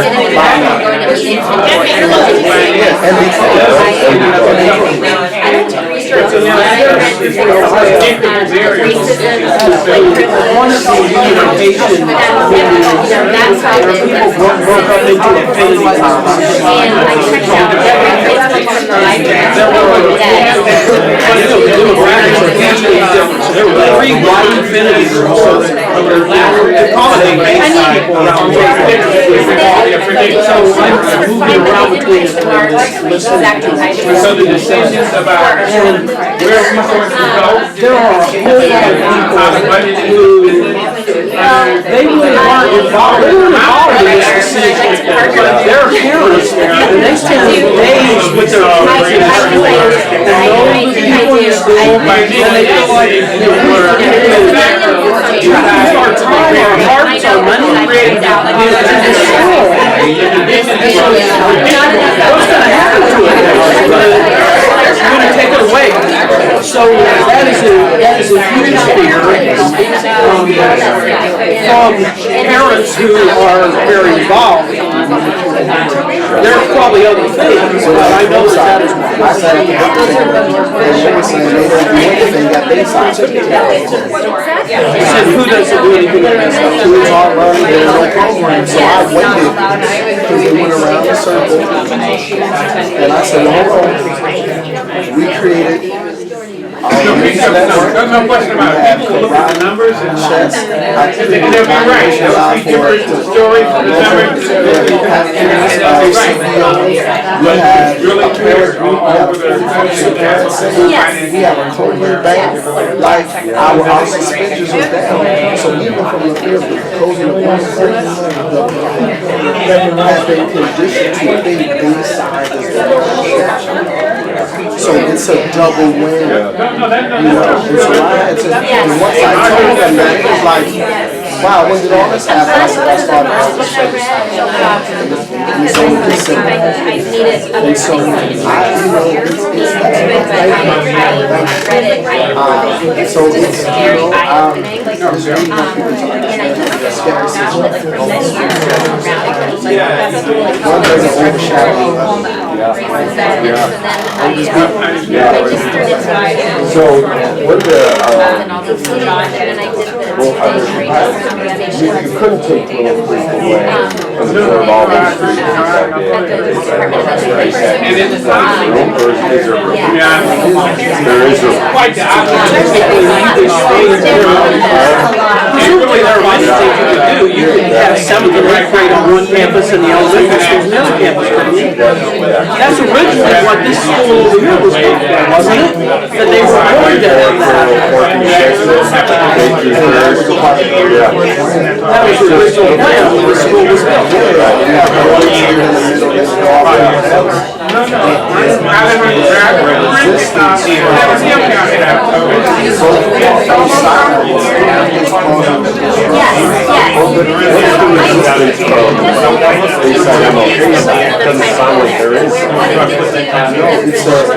The resistance comes in the form of,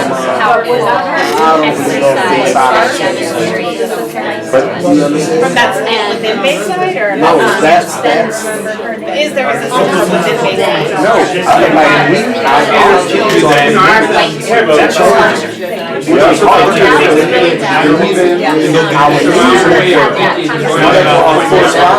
talking about education, how it's an opportunity to be diverse, to be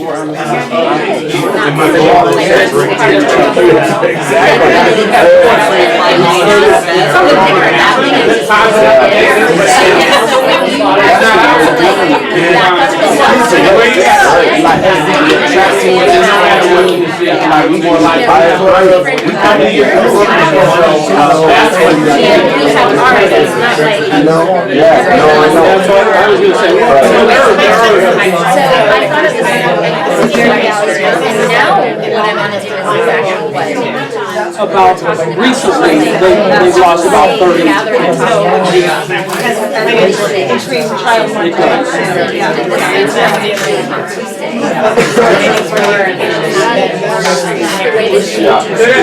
Well, you know, there was, I happened to talk to someone this morning, and she has a 6-week-old baby, and I said, oh, do you have any other kids? She has another one, let's go. So, you go to school here? And she said, yes, I have, my son is in 3.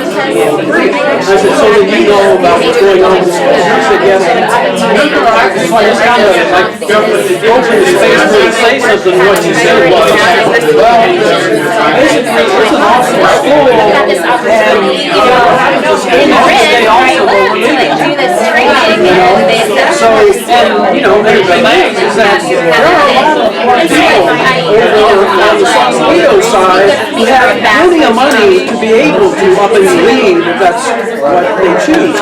But taking her solely at that, in fact, one of the things I'm going to recommend is to ask people, what makes an awesome school? In your view, what are the characteristics, what are the things you need to make an awesome school? And then, the second thing I think we should ask is, how do you determine if the school is an awesome school? You know, are they going online, are they looking, are they relying on reputation, relying on what other people say? Why? Because, one thing, we're going to need that across this process, you know. Prime example, our students are outperforming the math ELA all local schools. They're also outperforming African American students around the state of California. And it's very pretty. And that will increase. So that's a fact. It's a fact. But we're still past that. They don't have it together. You know, probably because they're not doing enough. How you doing?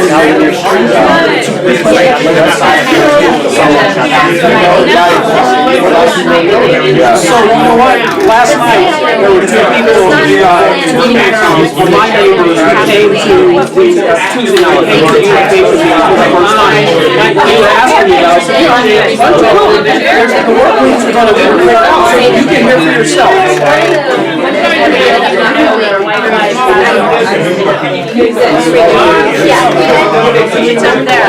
College bound. So here's what they both told me when I saw them afterwards. I said, it was a great meeting. I feel so much is being done. We're in the real So I just want to thank everybody for leaning in and engaging. I want to be conscious of time, and I want to give David the time that he was promised. And so obviously that activity would have gone a lot faster if we could have got up and moved around and gone silently. So thank you for indulging me in that monologue. And I want to turn it over to David, but I just want to invite everybody, whatever conversation you just had with an elbow partner, hold on to what came up. Because Kurt and I were engaged in a really good conversation over here, and I know from the energy that I could hear, even though I couldn't hear all of the direct comments, that all of you were as well. And these are the kind of ideas and noticings and things that will begin to serve as a basis to move us forward. Brandon, can I get your you need a. Can I get your assistance, Brandon, in hooking him up with the HDMI to this projector?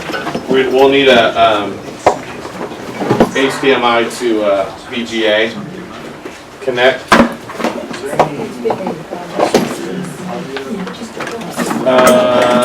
Good question. Hey, William, do you have a Bluetooth speaker of any kind in this facility? Can we borrow it? Thank you. Oh, I don't know. I can, yeah, I can do that. If you have peanut on there, I can do it. I have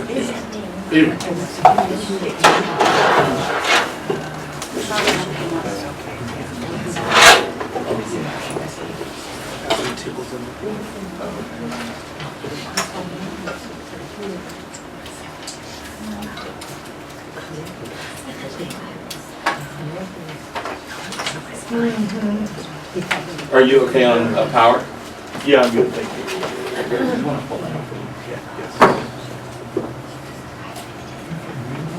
Thank you. Damien, thanks for coming.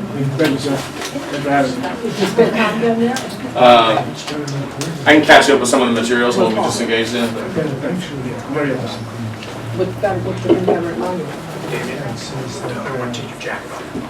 Gets warm in here. As you can probably tell. Came out kind of sloppy looking. Excuse me.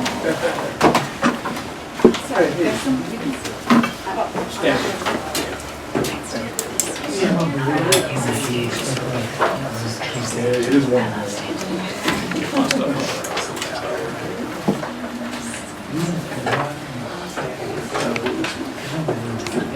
Where is the change of office?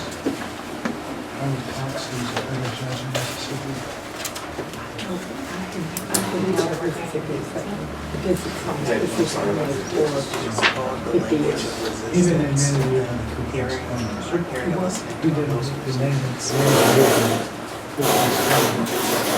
distinguish themselves. There was a standing to other modes other than You saw more of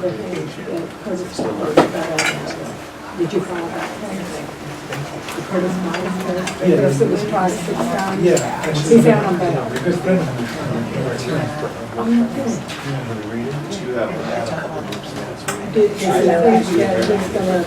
Yeah, I do have an offset too. Yeah, I got it. Okay. Yeah, either way.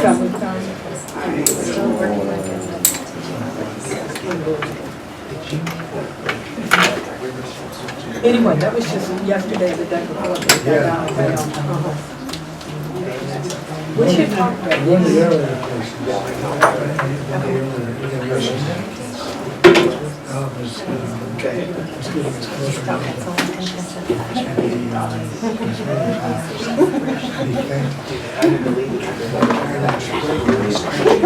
It's like Clarence Darrow. Yeah. Yeah. It shows that.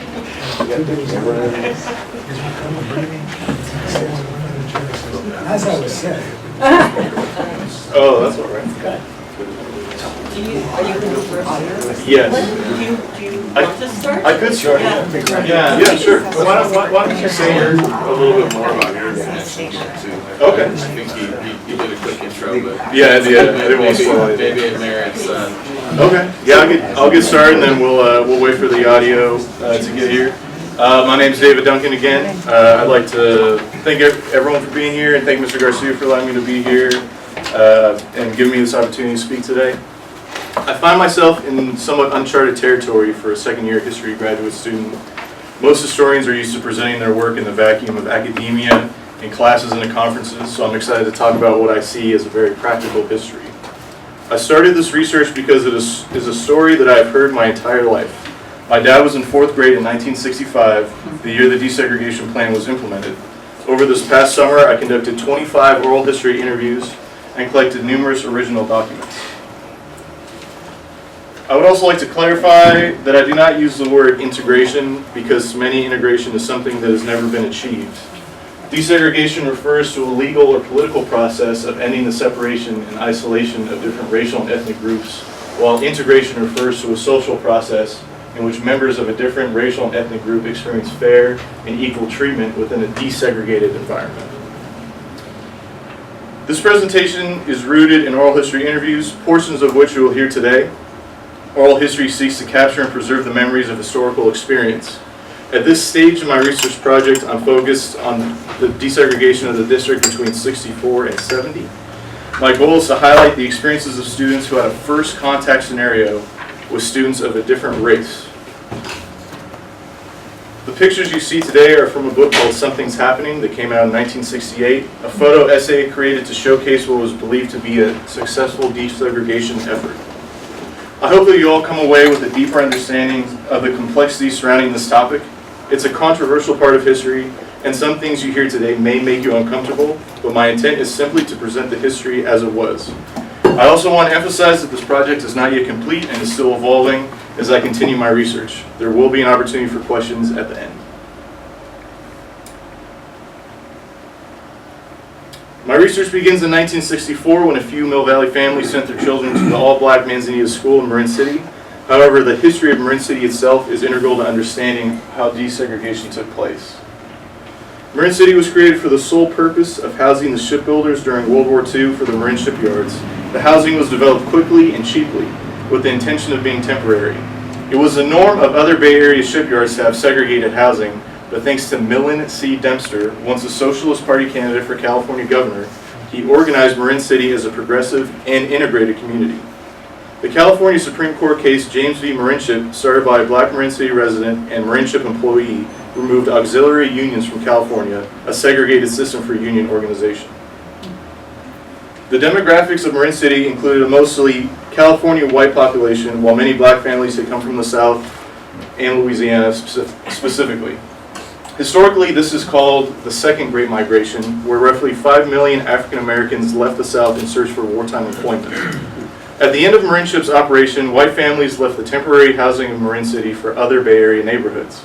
Black families found themselves trapped in Marin City by lack of post-war economic employment, redlining, and housing covenants. Where Jim Crow laws segregated housing in the South, white Northerners employed a subtler and more convoluted way of segregating neighborhoods through local regulations and real estate agencies. There are numerous factors that contributed to Sausalito becoming one of the first school districts to voluntarily desegregate in 1965. Major societal influences like the civil rights movement as a whole and labor activism in neighboring Oakland during this period helped facilitate the climate of local grassroots activism that pushed for desegregation. White liberal families in the hilltop homes of Sausalito had begun discussing desegregation during intimate dinners and luncheons, while Marin City parents sought ways for their children to access a better education. It is also important to remember those few radical Mill Valley parents who sent their children to Manzanita a year ahead of the formal desegregation plan. In 1965, with joint organizing from Marin City and Sausalito residents, a new liberal majority was voted onto the school board to the surprise of the conservatives of Sausalito. They quickly ordered a 30-day study on the best way to desegregate, deciding to attempt to integrate all K through 8 grades at once. Here you can see the media coverage of the desegregation plan with a relatively small article that explains the plan plainly. I'm still unclear if Sausalito was aware that it was the first to desegregate without a court order at the time. In all of the U.S.? Yes. This is the letter sent to parents announcing desegregation. It is framed as a beneficial move that will allow for renovations and a better academic outcome. It explains that kindergarten will be at Manzanita, first grade at Bayside, second and third will be at Central, and 4th through 8th will be at Richardson Bay. Did we get the Bluetooth speaker? I'm not sure maybe they, I don't know if anybody's pregnant. No, he wants to look for it. Oh. Okay. Well, we could keep trucking along if we want, or wait. Did you say Richardson Bay, where was there a school there? That is the old MLK, but it was Richardson Bay before 68. And are these pictures also taken from that book? Yes, all the pictures are from the book here. Yeah, which I've seen copies at the Sausalito City Library. If you want to get your hands on it. Sure. Do you know, was there a lawsuit, like were people building a lawsuit before the voluntary desegregation? It's something I've heard, but I haven't seen, and I started to look at, but. I haven't heard that. I wouldn't be surprised if there was something like that forming, but as far as I know, it was all based on the political process of taking over the school board, so to speak, and then voting the policy in that way.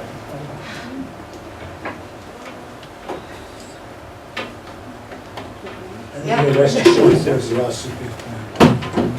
I think you're rest assured that there was a lawsuit raised. Schools don't desegregate voluntarily.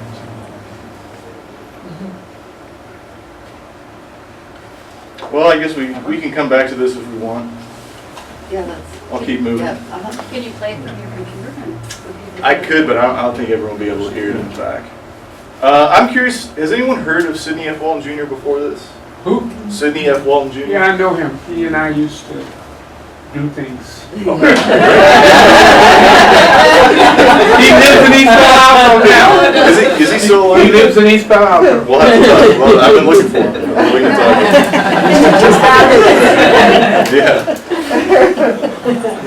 So the desegregation experiment in the district culminates with Sidney F. Walton Jr. becoming principal of Richardson Bay School in 1968. I'm unclear if he was an official member of the Black Panther Party, but he's certainly aligned with them. Before he was principal, on a parking ticket he put full-time Black Revolutionary as his occupation. He taught at Mayer College and was instrumental in creating one of the first Black history courses. He wrote about his experience in getting the course created in his book, The Black Curriculum, where his controversial picture comes from. He was fired from Mayer College for allegedly giving Huey Newton and Bobby Seale straight A's, even though the administration said they never attended his class. His mission statement hung from Richardson Bay School, Education for Humanization and Social Responsibility. He introduced Mao's Little Red Book into the curriculum, hosted one of the first Black Panther breakfast programs, reduced racial violence on campus, let the students vote to change the name of the school to MLK, and hired more Black teachers, even though some of them did not have credentials. He is fondly remembered by most people that I've interviewed. Once Walton's picture from the Black curriculum made it to the Chronicle, public opinion had started to shift against Walton. He wanted to revolutionize the district and did in many ways, but the final straw for the school board was when Walton allowed the students to vote to keep the flag at half-mast until the Vietnam War ended. He was fired after less than a year. At this point, most white families had already pulled their children out of the district or moved away. Here you can see his letter to the district defending the decision to keep the flag low. And what year did he leave? I'm sorry. 68. 68.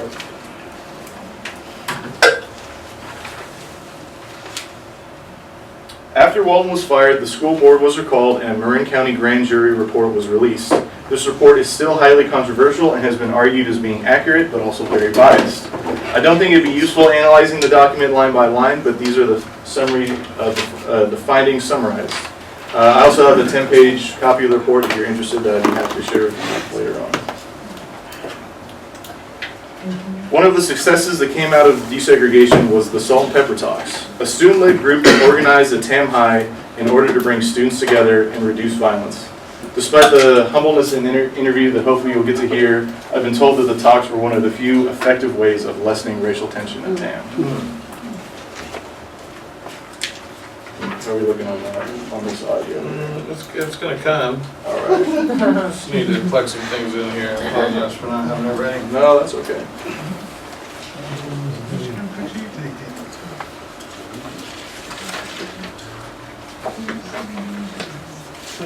How long is it? It's about 4 minutes of audio total.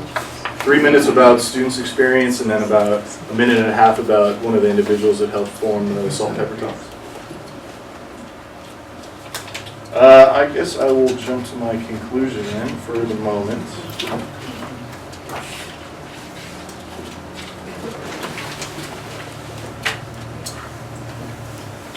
I hope that you found this presentation useful. I think that we are all in a unique position to apply history to a present-day problem, something that does not often happen in the field of history. I would also like to emphasize that one of the recurring conversations that I had in my interviews was that people felt that they had been shamed for having a negative childhood experience during desegregation. To move forward, I think that we need to listen to all histories, no matter how difficult they are to hear. I'm also happy to reach out if you know someone who you think might be willing to be interviewed from this period, and I'd be happy to take down their information. I'd like to end on a quote that I've looked to guide me through this research project so far. History, as nearly no one seems to know, is not merely something to be read, and it does not refer merely or even principally to the past. On the contrary, the great force of history comes from the fact that we carry it within us, are unconsciously controlled by it in many ways, and that history is literally present in all that we do. It could scarcely be otherwise, since it is to history that we owe our frames of reference, our identities, and our aspirations. So I can take questions now until we get the audio ready, but thank you.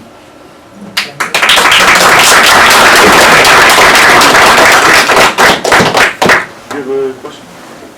I was interested in how desegregation played out in a larger context of the country with a focus more on working class neighborhoods and how that may have built resistance.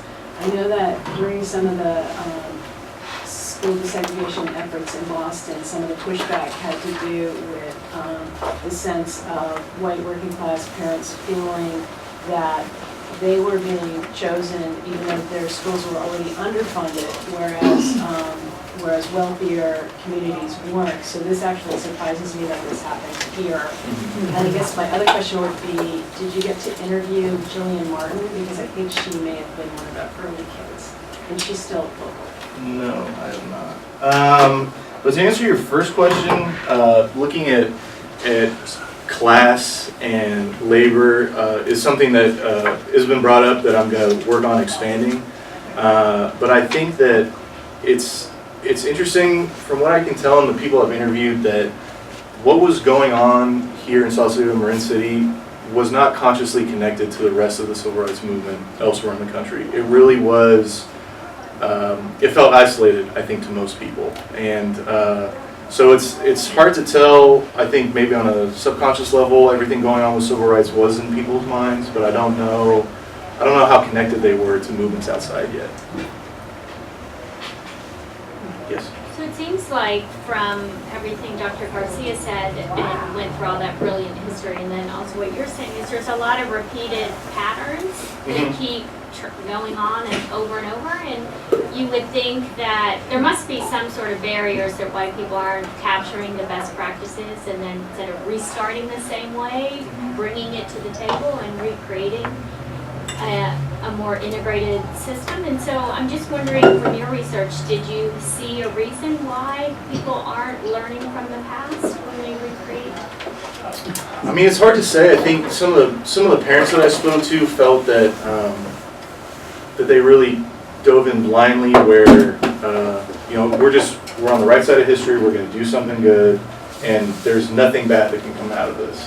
But also at the same time, there wasn't a lot of communication with Marin City. It was mostly Sausalito white families making these decisions unilaterally without a communication, not even a meet and greet sort of thing with communities that had never interacted before, even though they're extremely close. So I think that there has to be some honesty in saying, we're going to desegregate and it's going to be great. And also, we need to meet with each other and actually, communicate different needs and understand where differences might be.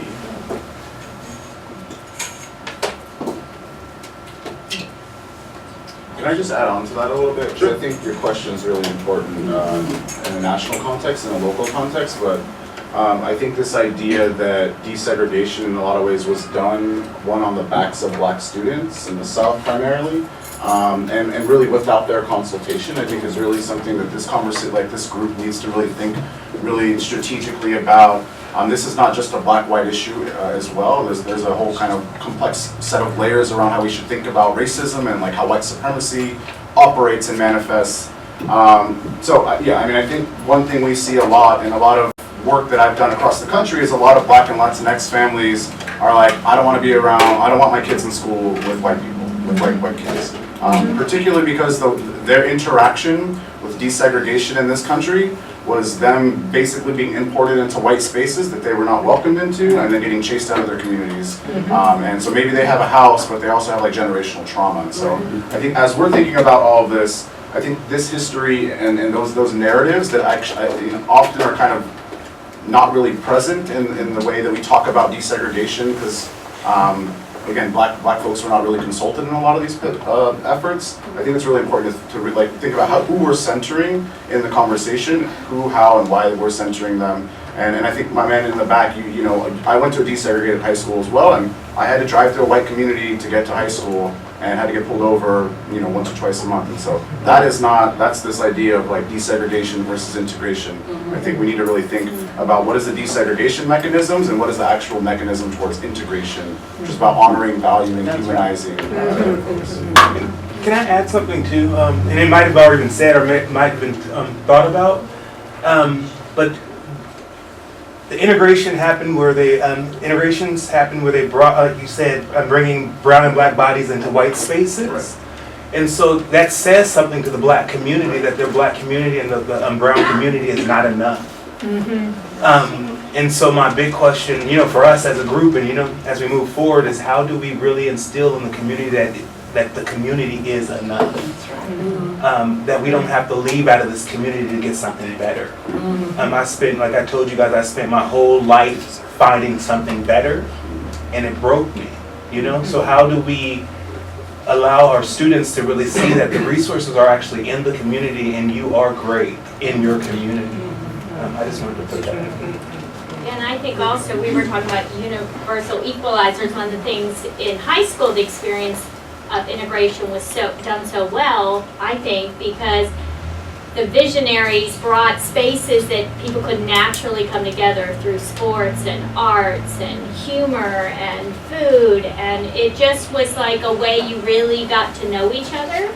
And I think we just have such an opportunity in this community to create those sacred spaces where people just connect and get to know each other. And also, I don't know how many people have actually visited the different campuses, because if you actually go to Bayside MLK, if more Willow Creek parents and board members and vice versa, I think it really lowers a lot of the tension and the fear, because you realize, I was just there the other day meeting with Dr. Garcia, and the laughter there on the playground is the same laughter at Willow Creek. Like, you just realize we have so much more in common. So creating these spaces we can just naturally be together, I think is important. This perhaps because this is also inspiring. I'm working a lot in South Africa in early childhood education, and it took a while before it was super clear that training teachers from townships and winelands to become the early childhood educators in those communities and ensuring that the curriculum was co-developed by them. So it's a combination of Montessori-inspired edible garden, trauma awareness, and trauma healing. And as we are trying trying to use the best models that have been practiced and are not perhaps being practiced now, and also innovating and making sure that we're addressing, as you said, that we're enough in this community and ensuring that we can be the change that we want to see. So just, again, having a global perspective and looking at those models and how those are relevant to what we're doing here. Definitely. If you don't mind, I'd love to give the audio a chance. Yes, sorry, yes. I'm sorry. 2 points. One is there a book you mentioned? Where is it? It's on the point of a book. If In the Sausalito Public Library. Oh, the books where these pictures came from are in the Sausalito Public Library. It's called Something's Happening. I do have a digital copy as well that I'd be happy to share if I'd be able to. And one last point. Yes. I'm sure you and Nicole have been communicating, but has he given you the name or the name Royce Nakamore? I've talked to Royce. You have talked? Yes, yeah. I've interviewed Royce, yeah. Oh, okay. Yeah. I think she's probably not big about coming here.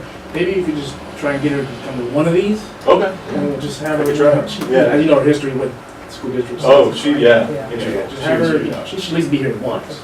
I agree. I mean, she was the big force that got Marin City organized to help vote on the school board to get desegregation. So she should, at some capacity, do you. I agree. Sure. Yes. I think you interviewed Shirley Hasley. I did. What was the teacher, she was a teacher, a black teacher that was brought in for that specific desegregation. What was the teacher experience? I mean, Shirley's very unique in that she was hired in Mill Valley School in '65, but then came to Richardson Bay for her first year teaching. And she felt, in brief, I don't want to speak totally on her behalf, but it was not a good experience. She had her sugar poured down her gas pipe. She had cross burned in her the house that she wanted to live in Mill Valley. She had people in Marin City feel that she was, for lack of a better term, she said she was called an Uncle Tom consistently because she was teaching in Mill Valley, and then white families didn't want her there as well. So she had a very tough experience, really caught in the middle of some of these things. But definitely a fascinating history, unfortunately, as well. So I'd like to play this audio if we get it going here. You're going to hear from students over different years, and these interviews often went over an hour long. And I want, hopefully, you can pay attention to the specific emotion that you hear in their voices.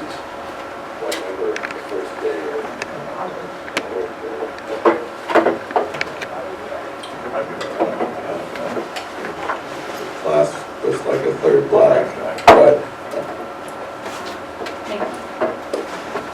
well, I remember the first day of fourth grade, and I don't remember registering that the class was like a third black, but it was. But what I do remember, like it was yesterday, was just being completely blown away by the way the black kids acted, swearing at the teacher, saying no, talking back, which we never did. And I'd never seen it happen before. And then it culminated with a black kid picking up a chair and throwing it at the teacher. It was just, I mean, it was, I don't know how to explain how shocking that was. I guess it was like seeing a car accident or seeing a dead body for the first time. It just couldn't be that.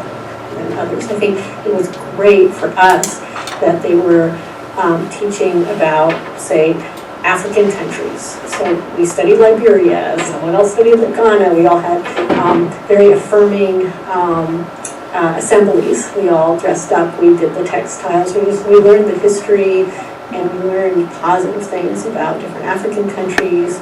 The Black Panthers came into school from 2nd to 4th grade. We danced in the new room, we chanted things, we chanted I'm black and proud, say loud. We did a lot of affirming chants, and it was very positive. And it was just one, just really chaos. I remember the Black Panthers cut that year, and they came in, and they would actually come into the classroom, unannounced, and we would all have to stand up and pump our fists and scream Black Power and Right On and White or Black. And they had a Black Panther breakfast, which white kids were not allowed to go to. I mean, we wouldn't come on campus and it was just no. For me, it was sort of a mind-opening thing at a mind-opening time. And background the fear and the lack of, if you take a bunch of kids and you put them in a high-performing academic environment, they're mostly going to perform better academically than if you don't. This was not a high-performing academic environment. Well, I had good experience with it, because when I went to the Manzanita school, it's your first time going to school. I knew most of the kids that were going already, because the community was so small. We all have some sort of prejudice or some sort of bias. All of us do, and if you say you don't, you're a liar. And I spent all my life trying to get over my bias. I think in theory, this whole program had been worked on paper and whatever, but to actually have time for teachers to meet together, or kids, I mean, there was like no orientation. As I was walking this kid up to my house in Mill Valley, several people, kind of looked, and we could hear these things that I kind of tried to ignore. But I heard somebody say, "Look at the little Negro," and I looked around, and it was this girl. I said, "Hey, shut up. It's my friend." All right, and then the last audio I'd like to play is from the person that was instrumental in starting the Salt and Pepper Talks. It was funded by students, Mill Valley students. Most of the Mill Valley students, not many from Sausalito, like when I went to the city. And we met and we talked about events we could put on, and just have some conversation between the issues that were going on. I don't know what really actually resolved out of that, but things settled down somewhat at the school as far as when you were talking about the race riots and stuff, but that was the time that maybe the fight that took place at Graham High School, one kid got thrown over the downfield and stuff. Some of it might have been blown out of proportion, but at the time that they came up, it did unify some of the students. It had interaction with some students that probably never had that interaction because they did get involved. All right. Thank you very much.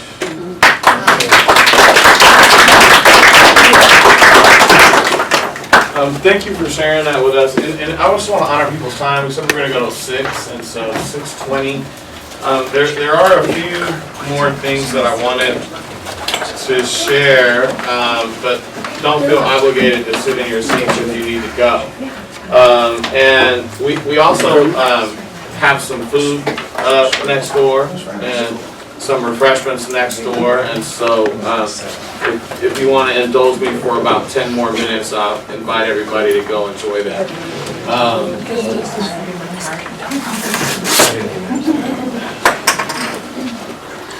So to focus on the present to a certain degree, I also wanted to share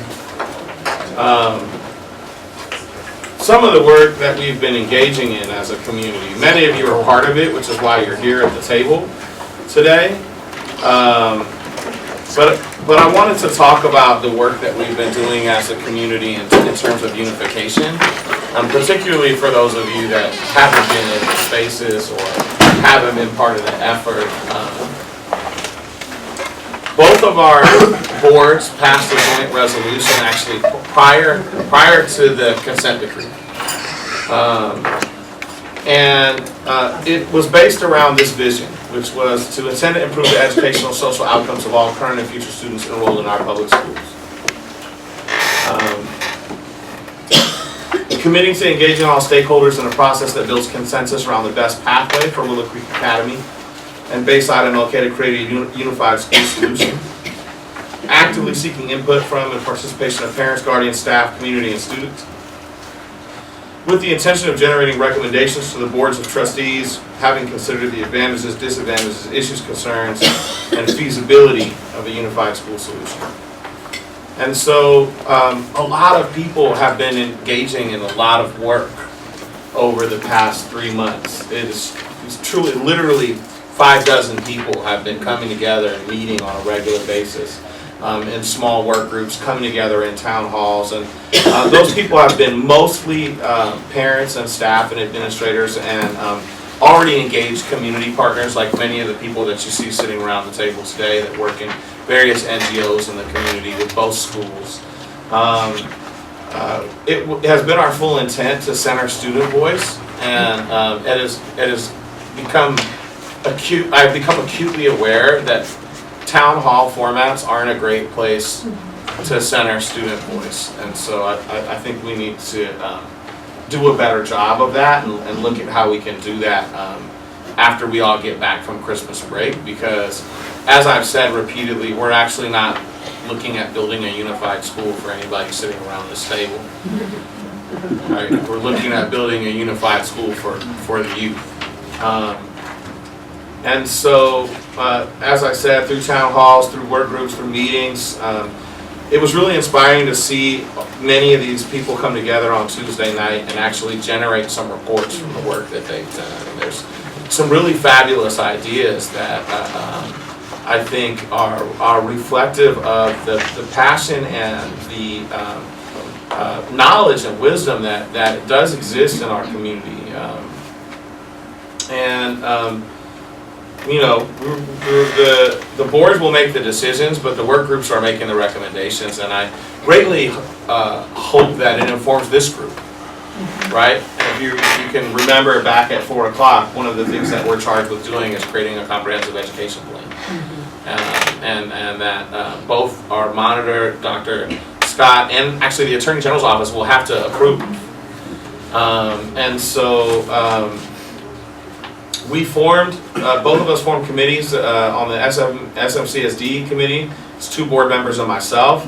The WCA Unification Committee originally was 3 board members. It is now 2. And we began to meet jointly to kind of plan out this process. And so we decided to kind of rename ourselves as the Unification Task Force. And so I had a couple meetings with my 2 board members, and then we had 9 meetings as a joint Unification Task Force to really pan and build consensus on this process from August to October. We've had to date 3 Unification Town Hall meetings. The work groups that I'm referring to were formed and began working on October the 15th. And we did some racial affinity group work beginning at the December the 2nd meeting that was carried on Tuesday night. The idea, it was really to generate a final report from all this work that would then inform this comprehensive education plan, and would then inform what we're required to submit to the state of California around how we're going to use the resources available to us as a district, which is called a Local Control Accountability Plan, or an LCAP plan. And one of the things that I have repeatedly said is that I want to run an LCAP for 500 kids. Because whether it takes us a year to unify, or 2 years to unify, or 3 years to unify, the plan that we submit for the next 3 years has to focus, from where I sit, on this vision of a unified school. And I really strongly believe that that is a critical mechanism to achieving what the desegregation that's ordered by the consent decree, but also, as David has offered us, this idea of actual integration, right? Moving beyond that space of compliance, moving beyond a space of making anybody in this community feel like a fish out of water, but that everyone is valued and seen. And so a lot of that work, from an initial community survey we did, and again, this isn't decided by any means, but has started to point in the direction of an until now unimagined pre-K component of this district, and actually beginning the work of integration in pre-kindergarten in our 2 communities. And that might look like a dual language Spanish program that hinges on the ideas of science, technology, art, and research, aka project-based learning, as kind of foundational pillars for the school. And so we asked each work group to represent the community on a specific topic that was of particular interest, or where they had an area of expertise. And they were tasked with creating a meeting calendar, completing a team charter, choosing roles, and developing a set of recommendations for a unified school on their specific topic or area. After meeting, each work group was expected to produce a report for the task force based on those meetings and outline their final recommendations and other considerations. Then the Unification Task Force will synthesize all these various work group reports into one final report to submit back to the community. So we had a facilities work group and a curriculum work group and a transportation work group and a process work group and a staffing work group and a culture and climate work group and a philanthropy and fundraising work group and a fiscal integrity and transparency work group and a student work group. And while I said it didn't center student voice in the way that I wanted, there were kids at each town hall and some youth from TAMI that are involved in an organization called Students Organizing Against Racism are actually facilitating and leading the younger students in the work. And they were present in both spaces. Unfortunately, we weren't able to attend on Tuesday because it's finals week. So here are a smattering of the recommendations, just because I didn't want to go through the whole report yet. But this is from the curriculum for the children group. And yeah, they're amazing on Tuesday. And they came up with these 6 pillars under the roof of what they call top tier academics, right? And it's really important. You heard some folks that were here earlier that left, but like, what are we benchmarking ourselves against, right? This is one of the highest performing academic counties in the country.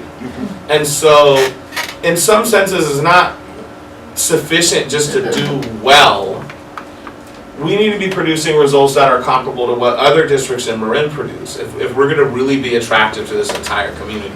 And so the 3 highest performing school districts in Marin are Mill Valley, Ross Valley, and Miller Creek. And so from the very beginning of this process, the Unification Task Force said that's who we need to benchmark ourselves against. The unified school that we need to create needs to produce outcomes on par with those systems. And to me, when I see top tier academics, that's how I translate that in my mind. That's what that means. And so they offered these pillars of indigenous wisdom and climate justice, of global connectedness, of the arts, of technology and technical arts, of social justice and healing, and of cultural studies. So this is an example. Here's from the staffing work group. You can see things that refer to staff diversity and that reflects the diversity of students in our district.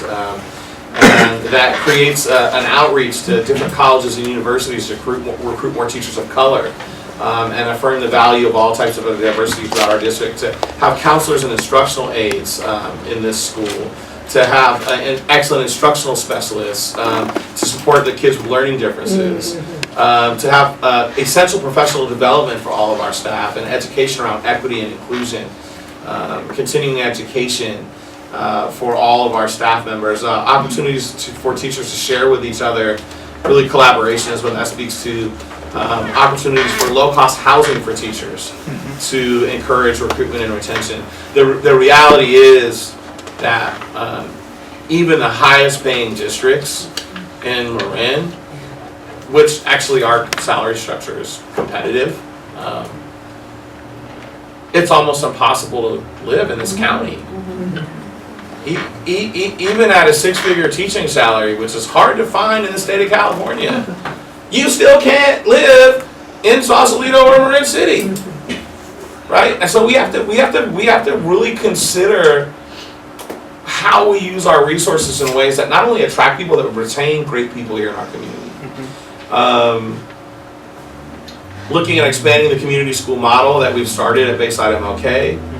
A lot of trauma-informed lenses and approaches. Making time for teacher collaboration, development, planning. And making time right now, while we're not a unified school, for both staffs to work together. Engage in professional learning together. And they put out some questions for a survey that are going to be very helpful to our survey items. And then the culture and climate team was also they had some really amazing ideas, and one of them is how to center student voice. So that's what you see here. We can group kids into the following grade level spans and being conscious of ELLs and kids with disabilities, and that it gets facilitated by an adult or some of these older students that we have offering to help us. What languages do they want to learn? What kind of music? What kind of art? And for the littles to use pictures instead of words so they can really connect to the ideas. To develop a site equity action team now at both campuses that can evaluate curriculum, teacher training, and really the whole system through the lens of equity. And again, this recommendation to hire diverse educators. Some similar things, but I just wanted to give you an idea of kind of the incredible amount of work that's been done as a community already. And I do want to offer that the one thing that I noticed in doing my, I'm not a historian, maybe an amateur, but one of the things that I noticed is that of all the things that I look at in these timelines or in these histories that make me scared. You never hear me use that word, but I'll use it right now. That we're just repeating the same thing, right? The one big difference about what we are doing in the present than what's been done in the past is that all of these recommendations are being generated by our community, and that wasn't done before.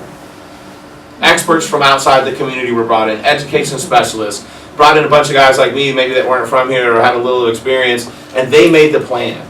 And what's really different about what's happening now is it is parents and teachers of our current schools making these recommendations. And it gives me a great hope that we can actually change the cycle that we saw repeated through the timeline and really build a new reality. And so this is kind of how the input is supposed to go. And as I said, the task force will synthesize all of that. This was my translation slide for David. And so I want to thank all of you and invite you next door. I hope to see you all on January 30th.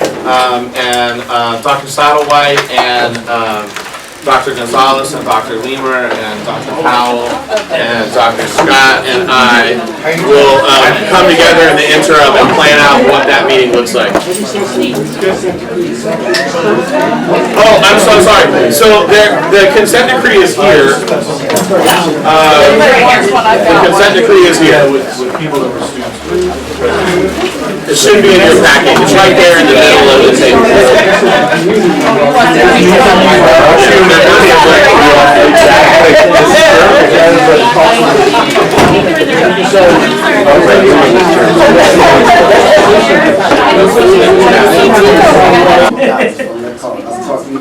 So, for those of you that came specifically for the town hall and not for the advisory group, although we are few, we are mighty, and I want to review the content with you because I want to make sure you have access to it, okay? But we can probably get through this in less than 2 hours since there's literally like 8 of us. Sound good? Okay. So, the major details of what you will either hear me refer to as the settlement agreement or the consent decree are focused on scholarships, counseling, and the desegregation advisory group. And so, welcome, thank you all. I hope you got a little chance to get some dinner or refreshment, or some of you walked in at the tail end of the desegregation advisory group, and that was a really interesting conversation. And you'll have an opportunity, if you want to be a part of that group, to participate moving forward. I really want us to focus on this idea. I had a long conversation tonight, and this was some of the focus. Thank you so much. Yeah, good to see you. Right, it doesn't mean that the harm never happened. It doesn't mean that the damage never existed, but it means that doesn't control us moving forward. It doesn't predetermine what happens in our lives or in our community. And I think if we're going to be successful where so many other times throughout this community's history, this effort has not been successful, part of what we have to do, all of us together, is focus on healing. And so I'll talk about the complaint, I'll talk about the judgment, I'll talk about the desegregation advisory group, comprehensive education plan, scholarship and counseling, the interdistrict attendance, the monitor and oversight, what the accountability and time limits are, and future meetings. So I'll skip this just in the interest of time, since we're such a small, intimate group. But all of you just go around and introduce yourselves and say who you are, what your role is in the community, and maybe a hope that you have by coming tonight if you've never been to one of these before, and a question that you're bringing to the group. You want to start? Sure. My name is Annette Russell. I just moved to Sausalito recently, and so I think it's an important issue for everybody to be aware, and I'm here to listen. My name's Erin Skipper. I just moved to Marin City a year and a half ago. I also have two kids who live here who will be in school at some point. How old are you, Ben? 4 and 2. Yeah. I'm a child psychologist and work with a lot of kids in Marin. Yeah, just want to be a participating community member and future parent. You want a job, you know. Hi, my name is Matt Gonzalez. I'm here visiting from New York and from New York University in particular to actually support the district and the work of desegregation, and that's the work that I do at NYU, so I'm super excited to meet everyone. I also brought, so we do a lot of desegregation integration work in New York City, really centering youth voices in that conversation and having youth shape public policy in the city. So I brought some papers that they created for their campaign this last year because it was the 65th anniversary of the Brown decision, and because they're young and brilliant, we're like, don't you, I mean, this doesn't happen anymore, but they're like, don't you retire when you're 65? And we're like, yeah, but we're like, but the concept was dope, and so they made a newspaper that they wrote about the retirement of segregation. So there's a couple up there. Check them out, see the dope work that's happening, and we want to share our work and learn from you all as well. So thanks for having us. Speakers are great. My name is Sarah Pineda. I'm the founder of the nonprofit Territorial Empathy out of New York. We do urban research on equity issues, particularly around race, women, children, and I'm supporting Matt's work. And we've worked together before on integration work in New York City. Particularly, I worked on the District 15 integration, diversity plan, which was the first community-led integration plan in New York State. And I'm just, again, here to learn from all of you, and I guess so many questions, but I'm just, as something to posit, I just want to see how we can help make this process be as inclusive as possible so that all voices are represented, and just bringing kind of that experience to this work here in Marin County. I'm Ava, and I grew up in Mill Valley, and I grew up in what I felt like was a completely segregated school system. My only interaction with black children was when we all swam together at the Tam High Pool. And this is kind of accidental that I'm even here because I noticed that the pool no longer was providing the access it used to provide. This is a few years ago I realized that was happening. And I decided to get involved, and somehow I'm in this room annoying people today. But I do want to follow the process, and it is really important to me to see how things come out. I know that this county where I grew up in the Valley with an Asian mother, and it was difficult. It could be trying. I can't imagine what it was like dealing with that from Marin City perspective, but it's been a real education for me over the last 3 years to find out what the history is and what the gravity of the situation is, and so I just feel like I need to somehow be present. Thank you. Kahea Adams. I live here in the community. I'm a parent of 4. My oldest turned 15 today. Congratulations. He's a freshman at Redwood, and then I have 2 8th graders, one at Hall Middle School, one here at Bayside is okay, a girl, and then that's my youngest, he's 6. And so what I hope for tonight is that we can just unite the 2 communities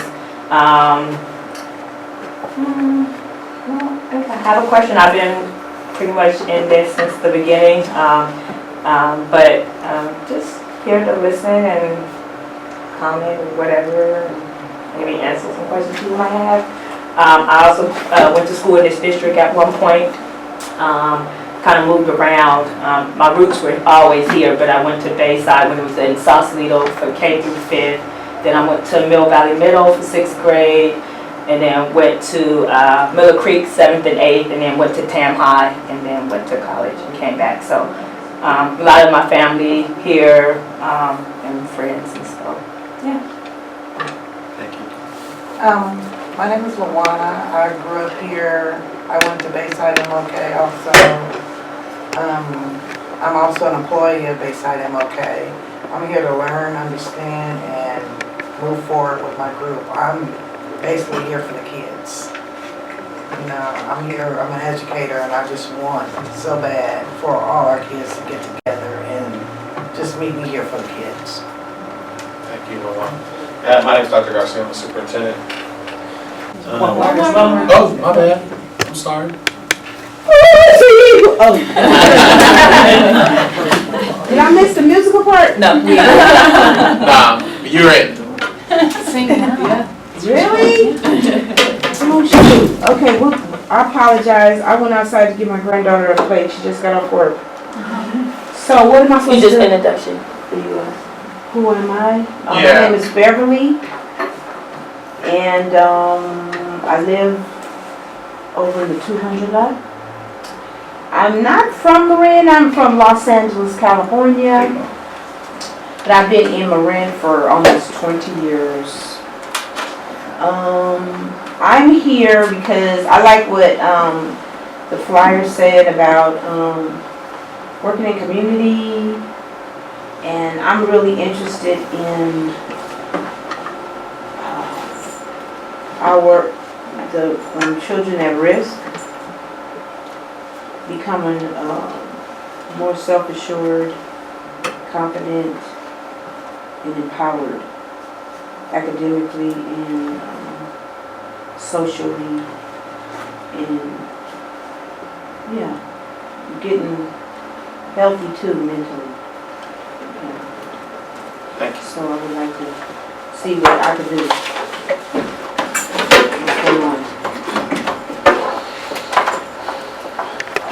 Again, this is a device that I use usually when we have a big crowd. It's a good way actually to record information, but because we're so small, I'll skip it. Usually allows you to interact with your cell phone. But I think we can just have an intimate conversation, and I'll be able to take some notes. And so please feel free to interrupt me, since there's only 5 of us. Last time I did, there was like 70 people in the room. This was necessary.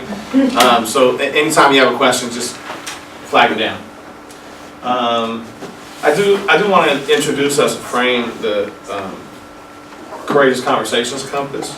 And the idea is that most of the time, we don't get to have an interracial conversation like this in America. And we don't get to have a conversation like this because it's taboo in our country. And oftentimes it ends badly for people. Most of the time throughout our history, it's ended badly for people of color, but there are moments in our history where it has also ended badly for white folks, and that's why we tend just not to have the conversation, right? And so most people enter these kinds of conversations from one of these 4 points on this compass, either a believing or moral space, like, you know, what your family morals taught you, or maybe what your religious morals taught you. Many people enter it from an intellectual or thinking space. Many people enter it from an acting or social doing space, like I don't want to talk about it, I want to do something. And many people enter it from a feeling or emotional space. And I just want everybody to take a minute and think about where you might be on this compass as you enter this conversation tonight. And know that that's a good and right and natural space to enter. And the idea behind the compass, and if you hear me refer to the compass or ask where you are, the idea is to really be able to move to the center. If we're ever going to move forward, if we're ever going to unify, we actually have to be able to remain in this conversation with each other, and that requires building some muscle, right? Because it isn't comfortable. It's not comfortable no matter how you enter the campus. It's not comfortable how you are racially. And so the only way to sustain this kind of conversation, for it to have an actual meaningful outcome, is for us to remain in conversation. And so in particular, most of us are adults in the room, and so I'm going to share a little bit of adult learning theory with you, which is that most of the time adults don't learn very much, and adults don't change very much. And the reason that that is true is once we reach a certain age, we spend our lives trying to maintain a certain routine. That's what's called the comfort zone. And so anything that threatens that comfort zone, we will tend to push away from. Well, it's going to upset my routine, it's going to upset my comfort. I need to focus on doing what I do every day, getting through how I get through every day. And so you don't learn very much. Often when we have conversations about race, we get into this outer ring, or what's the alarm zone. And we get into a space that's overwhelming, or it's difficult, or it's terrifying, and there's very little learning that actually happens. Even sometimes these conversations create a lot of damage, right? We just end up feeling worse than when we started, and that doesn't do any good. Or we just completely shut down. And so really the goal of any kind of conversation of this type, and part of my goal for this evening, is actually for us to remain in what's called the zone of discomfort. Why? Because that's where we get to learn a lot. And it's a little scary, it's a little challenging, but it's also interesting, right? And so I want to invite everybody just real quick to fold your fingers like this. And so what you may not realize is that from the moment you were a little baby, the first time you ever learned how to fold your fingers in this way, you folded your fingers with the same thumb and forefinger on top. That's like part of our comfort zone. So what I'm going to invite you to do is unfold your hands and put the other thumb and index finger on top. I see some faces. How does it feel? Yeah, uncomfortable. Uncomfortable. Anyone else? You said unfold, can't you just switch thumbs? Nope. I'm asking you to unfold and change the order of which your fingers are meshed, not just switch your Is it thumbs. different? Yeah. It is. You gotta move No. You gotta move all your fingers. Then fold them back. The opposite way. There you go. This how he was at first. Okay, do it the other way. So the other way would be Yeah, this way. like that. Feels weird, right? So go ahead and shake your fingers out, and then I'm going to invite you to cross your arms. And same way, much like your fingers, once you learn how to cross your arms when you were a baby, look down and notice which arm's on top and which arm's on the bottom. You cross your arms the same way every time. Yep, so you're trying to get ahead of me. Right? Now, unfold your arms and cross them the other way. I'm doing it the same way. Right? You don't want to. Right? And notice, just take a minute, close your eyes, and notice where you feel the discomfort in your body. I don't even know how to do it the other way. Amen. That's right. It doesn't work. That's the point. Right? It might be in your shoulders, it might be in your Okay, jaw. this is this way. For me, often it's kind of like right here, where I experience the discomfort. And so there may be some things that we talk about, or some topics that will raise a feeling of discomfort in your body. And you'll probably feel it in the same place that you felt it whenever you folded your fingers the wrong way or folded your arms the wrong way. What I actually did in terms of neuroscience was I gave you what's called an amygdala hijack, where I turned on your fight, flight, or freeze response because I made you do something out of the ordinary, right? And so conversations about race often do that to us. They hijack our amygdala. And so what I just want to remind everybody and invite everybody to consider doing tonight is, if you feel that, it's an opportunity to learn. It's an opportunity to actually lean in. It's our tendency to lean away, right? But I'm inviting you to lean in tonight. And so, really important also to just note that most of the time when we talk about doing this work, we're talking about a bunch of visible things. Patterns, processes, structures, things we can see, things that are above the surface, things that are in this graphic that are technical. But the work of transformation of any organization or any community has about 1% to do with what's technical. Has about 99% to do with what you cannot see, What is below the green line in this graphic? What is information? What is relationship? What is identity? Right? And so I want to just invite us to try to stay in that space of information and relationship and identity tonight. Did you have a question? Well, I look like I had a question. I thought I heard you. Oh, no, I'm just kind of sitting here going, I feel like I'm the choir. And, yeah, that's odd. No, I didn't think. Well, you can strike a note whenever you need to. No, I don't mean it like that. I mean, the conversation, I've had the conversation a lot. I think I'm not the one that need to have the conversation. It's white people. Yeah, I understand. They need to be in the room with themselves and deal with the issue. And I appreciate you speaking that truth. I'm sitting here going, I used to be a Baha'i, and we used to have these conversations all the time, and I'm sitting here going, okay, one more conversation about, how we gonna get along and relate to one another. Oh, happy day. I'm not sure that this is this conversation. No, I'm just saying, when you're saying the discomfort and, the growth and, and all that, I don't, to me, historically, I haven't had that issue. And that is a pretty valid experience. I'm as real a good at color. fitting into your shuffle along, fit on in, go with the program. Yeah, my issues. And I do think if we're going to unify our schools, that's what we also need to have this conversation together, right? Yes, I agree. Sometimes people of color need to talk to just people of color. Sometimes white folks need to talk to just white folks. And there's a significant amount of work to be done in our community in those spaces. And I think in service of us being able to come together and have a conversation also across races, because it's not a conversation that we are having very often or traditionally in this community or any other, right? And so, have you heard of Dr. Joy DeGruy? I have. Post-traumatic slave syndrome? I have. I'm going to bring her here. What was that name? Joy DeGruy. Joy DeGruy, she did her doctoral thesis on she basically came up with the term post-traumatic slave syndrome.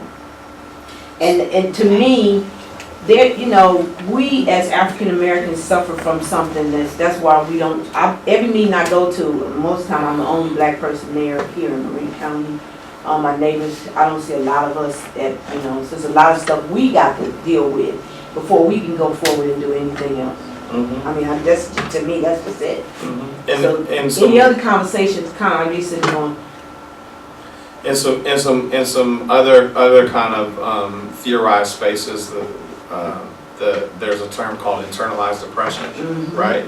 And so Joy DeGruy's work explores particularly how internalized depression might work for African American people, and I think that it's really important work. And I actually plan to bring her here to our community to engage in that discussion, because I think it's part of we've been trying to get her, but she's so expensive. I got it. I got you. She's really expensive.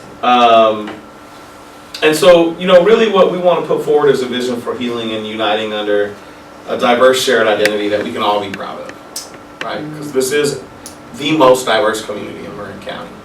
You go anywhere else and it's really not diverse. It's really white. But part of the challenge is that people from outside of our community are the people that keep telling our story or controlling the narrative. And so I believe strongly we have to start telling our own story. And these kinds of meetings give us an opportunity to do that. We can celebrate our differences and create culturally and linguistically competent communities and really support equity, collaborative decision making, and collaboration within our community. And so I strongly believe we can build a world-class school here. A world-class school that serves kids from all communities, that stimulates deep learning, ignites individual passions, that has career and college pathways, and a science, technology, art, research, magnet school, dual language, pre-K, that learns from and values the different perspectives, teaches our kids to become global citizens, empowers families to work alongside and support staff and students that have a wide range of needs, right?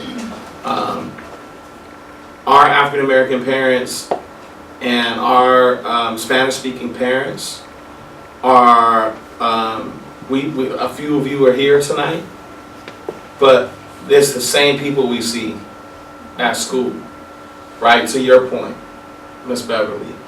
And we want to see our parents in both schools. It's true whether it's Willow Creek or Bayside MLK, it doesn't matter. There's not a lot of black parents showing up to Bayside to Willow Creek either. There's not a lot of bilingual parents showing up to Willow Creek either, right? And that's something that we really need to change, because strong schools build strong communities. We need to build a school where everyone feels safe in who we are and what we believe and who we can become. And build something that really helps our kids and families overcome systemic barriers, right? Prepares people for college, a career, for life. So one of the ways that I intend to move forward in unifying our district is actually giving it a different name. When I was a kid, I'm 45, there was actually a hyphen. It was the Sausalito hyphen Marin City School District. Through an act of passive resistance, one of our employees dropped the hyphen on official documents, and it magically went away. But to me, that split name is really indicative of the split in our community. And I think if we were to come up with a different name, it might actually give us a chance to unite and have a different identity. And so, those of you that were here for the Desegregation Advisory Group heard a little bit about Joseph James. Do either of you know who Joseph James was? I heard the tail of it. Do you know who Joseph James was? I heard you talk about it before. That's the one. So Joseph James was in the steamfitters union at the Liberty shipyard. And he was a very famous African-American actor and singer. He was in the original cast of Porgy and Bess. And like many other black actors and performers, it was challenging for him to find gainful employment, and became particularly challenging during the war because the whole money around the entertainment scene across the country stopped, especially for black people. And so he's one of the very few people that I've ever heard of in this community that didn't come from Louisiana, Mississippi, or Alabama. He was actually from New Jersey. And he was such a great singer that every time they christened one of the ships in the shipyard, they asked him to sing the national anthem before they broke the champagne bottle on the bow. And at the time, there were segregated unions in the state of California. And so he decided that wasn't right. He did the same work, he should have the same rights. And he brought a case in Marin County Superior Court against the steamfitters union. And that case was argued by Thurgood Marshall and won, and became part of foundational civil rights legislation. And Jack Kerouac, in his book On the Road, wrote about this community during that exact time. And if you've ever read that book, he describes a fictional community by the name of Mill City that he describes as the most joyous place where black people and white people voluntarily live together in America. And Mill City is a combination of the name Mill Valley and Marin City. And so I would offer Joseph James School District as a name that's really emblematic of what this community once was, and perhaps what it could be again. Miwok School District, I think, speaks for itself, but that's the name of the indigenous tribe whose land we're on. They were here first. Yeah, so I think that's what it should be. that would be an argument, right, to honor that history. The name of the ships that the Marin Shipyard put forward was most prolific shipyard in the entire effort. Were the Liberty ships, and then I've also had it offered. You know, there's two ends of the Golden Gate Bridge. even though everybody only knows about one end, and our district happens to sit at the other. And so, raise your hand if you think it should be Joseph James. How about Joseph James Miwok? Yeah. Because those are the top two, right? I think that'd be really cool. What about Miwok? A lot of Miwoks. I think because indigenous people have been so screwed over. I think that would be when, They're the it's one like group missing. everything here is like everything I used to catch the ferry to San Francisco, and it's like history started when the Europeans came here. Oh, and Sir Francis Drake, they say he never got this close to the shore here. So how did the street get named that? I think that would be the most conscientious. You know what I'm saying? It's true. He missed the San Francisco Bay completely. Yeah. He So sailed, how did he sailed north name to us- Drake's Bay. Yeah. How did In it's Sonoma. like, and I mean, not to say anything about Joseph at all, but to me, that would be the highest homage I could pay. Don't get me wrong, Africans was on this continent before, As well. They came over here, Ivan Van Sertima, they came before Columbus. If you see any of the artwork produced by the Spanish friars depicting the Miwok people, they were particularly dark brown skin. Yeah. Africans, when the continent was all together, the cradle of civilization is Africa, so. So, who's the Attorney General? Javier Becerra. He is. And in each state, he's the top law enforcement officer, chief legal advisor. He's the head of the State Department of Justice, really similar to those of the U.S. Attorney General. And so the Attorney General brought a complaint against our school district.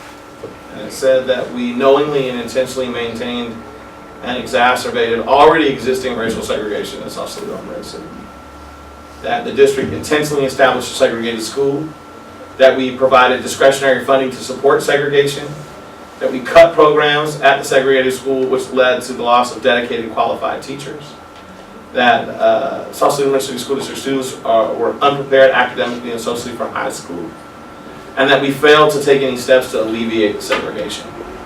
Can I ask you a question? Mm-hmm. So how is this all going to work when they're trying to gentrify right here? What you trying to go forward to do, this seems like that's not gonna work. That's an interesting question. Because you got all these people over here worried about their housing. How they gonna come and get with, how's that gonna work? And nobody's putting pressure on them or having housing and white folks trying to, this whole game they playing, and they trying to play like, Michael's, it's a for profit. They're gonna gentrify just like they have all over the country. Please. Can I buttress that, because one of the things that concerned me when I started watching this happening, and I wasn't the only person, there were people a lot smarter than me who noticed it too, is that it looked like a lot of people who were involved with the takeover of the Sausalito City School District, who were linked to Willow Creek, deep ties to real estate, deep ties to investment banking, and the people who supported them were also realtors, real estate industry. It was a little concerning, and I've been talking to a lot of public school teachers around the country, and they've been telling me that that's not just here. It's a thing where, what looks like a charter school takeover is actually a land grab. I was at an ABAG meeting by accident down on Beale Street, where they have all the fancy building where they have Association of Bay Area Governments, blah, blah, blah. And I was there with Terry Green and Damian Morgan, and we were listening to the different mayors and representatives from around, North Bay counties talking. Joan Buck said that she was interested in annexing school property in Marin City for Sausalito. And I thought, well, that's really interesting. And so, one thing that concerned me, and one reason I'm here tonight, and I wanted to make a point of coming to this meeting, even though I'm confused by all the meetings, and I don't know which one I'm supposed to go to, but I was deeply concerned when I found out that the Marin Civil Grand Jury, which to my understanding only got its first black grand juror in 2017, I've decided to subpoena classified material from the Attorney General's investigation. And my head nearly blew off when I read that. I was so upset. And I do want to say one thing. I do kind of have to pack up because I got to make it back to the East Bay on my bike. But I do want to say that it concerns me that I haven't seen a movement from Willow Creek parents to say, you know, we don't appreciate that an all-white or primarily historically white civil grand jury in Marin County is violating the separation of the executive and the judicial in trying to subpoena materials from the Attorney General. The county doesn't get to demand materials from the state. That's not how that works. The feds could do it, but the county doesn't get to do that. And in fact, as secretive as this bizarre Marin civil grand jury is, I did find one letter, I could only find one letter from them available online. And it is a letter to a woman who had a complaint regarding practices in the Marin courts. I can't remember where the practices were, but the letter explicitly states in response to this woman's complaint that the county is not, it was California Superior Court, the county is not able to exercise any oversight of anything at the state level. And that would include the Attorney General. So If you could forward me that letter, that'd be tremendous.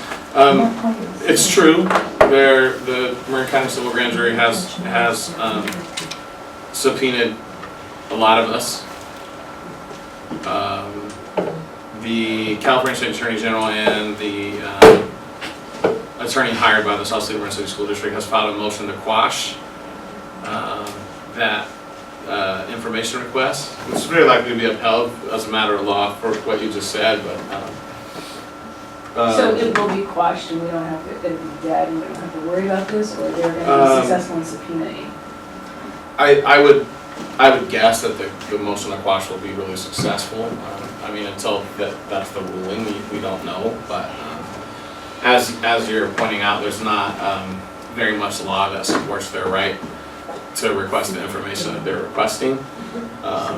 And so, and I do know that there are people that are organized against what's happening here in Golden Gate Village and the plan around public housing.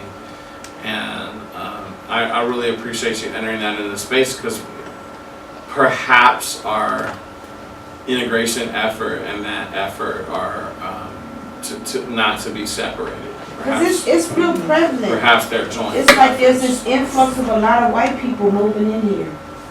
And that's what it looks like, they're gonna take over. This used to be the housing authority's building. This used to be our rec place. They just gave it away for money. That's illegal. So, and then they're moving in on the shopping center. I feel them looking at me all crazy when I go over there. So I know our children have to be feeling this. It's like, you're gonna move us out. So what do we do? What good is this gonna do if in 5 to 10 years, we're gonna be out of here anyway? It's a valid question. I mean, when I grew up, Marin City was 90% black, right? And so it's now 38% black. I mean, one maybe could even make an argument that this has already happened, right? Yeah.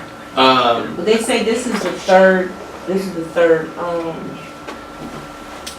phase of the gentrification. The first one, I think, happened up on the hill. Yeah. And then, so it's been phases, and this. A lot of people are saying this is the final one. So I'm not giving up hope. Don't get me wrong. Yeah. Well, I think that I can certainly make a commitment to become more active and involved. I know that Ms. Shrika that just walked in is very active and involved in that effort, and I do believe that the efforts are attached in a lot of ways, right, for what you just said. I think that would be great if we could, the school board, I have this vision of a really nice magnet school a really great school coming up that brings so much attention that you can't come in and, or it brings attention to so that money comes in and it boots out the money people that are trying to buy this up. So, I mean, I could see something happening. I'm hopeful. Can I just offer just some thoughts on all that? Because we have this happening tremendously in New York City, in a number of different communities. Yeah, I've heard about the shelters. The government pays people to put up shelters and they... There's a lot of funky things that happen. So one thing that we've discovered is that there's these moments where gentrification starts to kind of create an opportunity where there could be integration, but then parents who have privilege are basically concentrating and kind of taking over schools. And so one of the mechanisms we've used, which again is just an education policy, not a housing policy, so there's very much a conversation about what schools look like, but also like how that interacts with housing policy. But one of the tools that we've used is by setting aside priorities, so not like saying like these seats are allocated for these kids, but saying that the admissions offers that we give out would be prioritized for the most vulnerable, disadvantaged students. And there's a lot of flexibility under federal and state guidance to like define what that means. And so that we found is kind of in a way to kind of stave off some kind of functions of gentrification, so that it's functions of school gentrification, which also again reflect community gentrification. So there are tools that can be used at the education level, but I think your point is really important that the DAG, the DSEG advisory group, I believe there's someone from like the Housing Authority on this in this conversation, and so that there needs to be a schools and housing interactive conversation. I don't know what the solution is, but there are tools that can be used. And I would also just say that in terms of the concerns about displacement in Marin City, I know that I've been in a meeting with you before when this came up.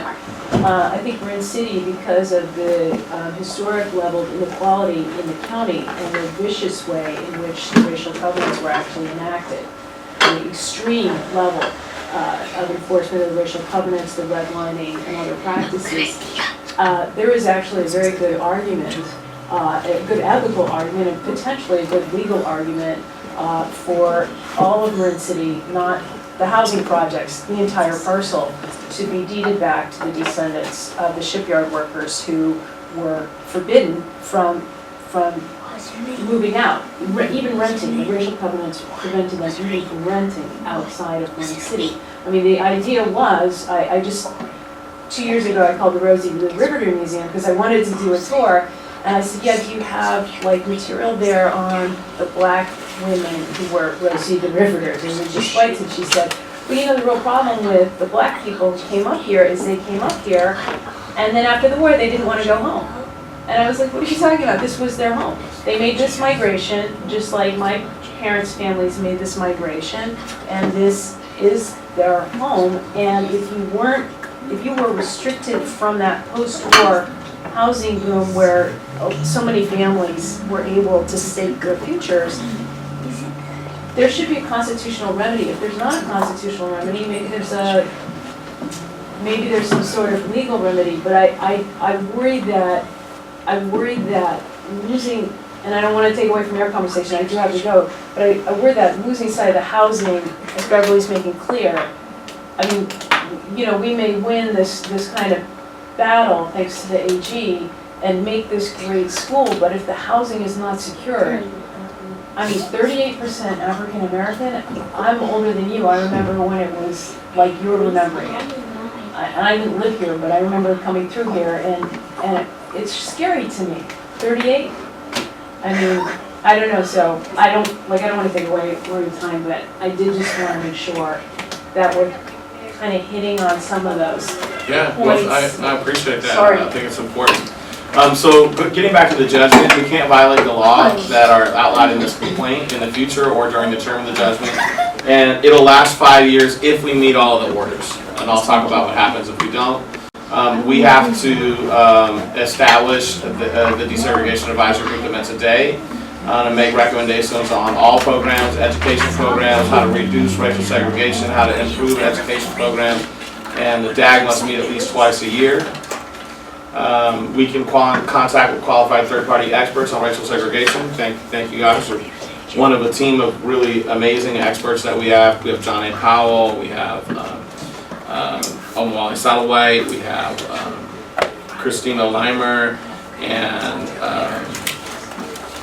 David Duncan, who gave a presentation earlier about the voluntary segregation that happened here in the 60s. They will facilitate and organize. The monitor has approved the folks, conduct a needs assessment, design and implement a program to attract diverse students, and we must report within 45 days of having a meeting. So we'll get a report out within 45 days. The DAG is supposed to be composed of students, parents, administrators, teachers, community organizations, Marin County Office of Ed, the Housing Authority, as we said, Health and Human Services, the City of Sausalito, and the Marin City Community Services District. Well, the City of Sausalito, although invited, was not here tonight. Health and Human Services and the Housing Authority were not here tonight. Everybody else that you see on this list was represented, and so we'll continue to do some outreach to make sure that the other folks are here. Can I ask what prohibited them from coming? And is there anything that requires them to attend? Nothing requires them to attend. The requirement is that we invite them, which we did. Given this part of the conversation, I'm committed to getting them to the table. Along with, in the future, not having to plan and organize all this stuff myself. We also just executed a contract with a PR firm that will help with communication, and so hopefully all these things will become a little easier in the future. But the DAG is to review and input policies, procedures, practices, and any change related to the education program, student demographic data, the impact of any program on student demographic data within the district, specifically on race and the ethnicity of students in any program. Review and input community feedback regarding the education programs in the district. Provide a review and input related to health and social services and other support programs available to students. And provide a review and input related to other activities and events within the district that may affect racial segregation. And so, does anybody have any questions about the Desegregation Advisory Group or the activities that the Desegregation Advisory Group is being charged to engage in? If you think it may be vital for there to be like some addendums or various things promulgated that will contribute to the well-being of the population that was most victimized, do you bring forth that through a petitioning process, signatures being procured, or what's the form for presenting recommendations to be infused in that process for holistic development and desegregation? That's a great question. I mean, one pathway is what we've all been doing together in unification, but I think that, one, I want to invite you to participate in this group if you're interested, add it to your list of meetings, but I'd love to have your voice there. Two, I think that part of what we need to set up is probably, there is a desegregation at smcsd.org is an email that I've set up. And so we will receive any communication or any ideas right now through that method of communication. I'm maybe kind of envisioning some other input methods, maybe a Google form or some other things. But I think that's a great question and something that we need to be a little bit more robust and intensive on. Also coming to these meetings and offering ideas is a pathway. So the comprehensive education program that's mandated in the settlement agreement says by February the 4th, not too far away, we must conduct an assessment of community needs. The community includes all areas within the district containing residences and any additional areas the district sees fit. The assessment must include, but not be limited to, parents of children under 8 residing in the district, community organizations, teachers, classified staff, parent representatives of Bayside MLK, and folks chosen by parents at Bayside MLK, Tam Union High School District, Marin County Office of Education, and the Marin Community College District. Many of these assessments are underway. And some of them have happened already. Some of them will get sent out again in January.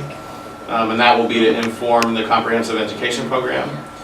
The plan must be designed to attract students throughout the district of all backgrounds, must incorporate community resources, must restore single subject credentialed teachers to English, math, and science for 7th and 8th grade students. It must have a mission and vision statement.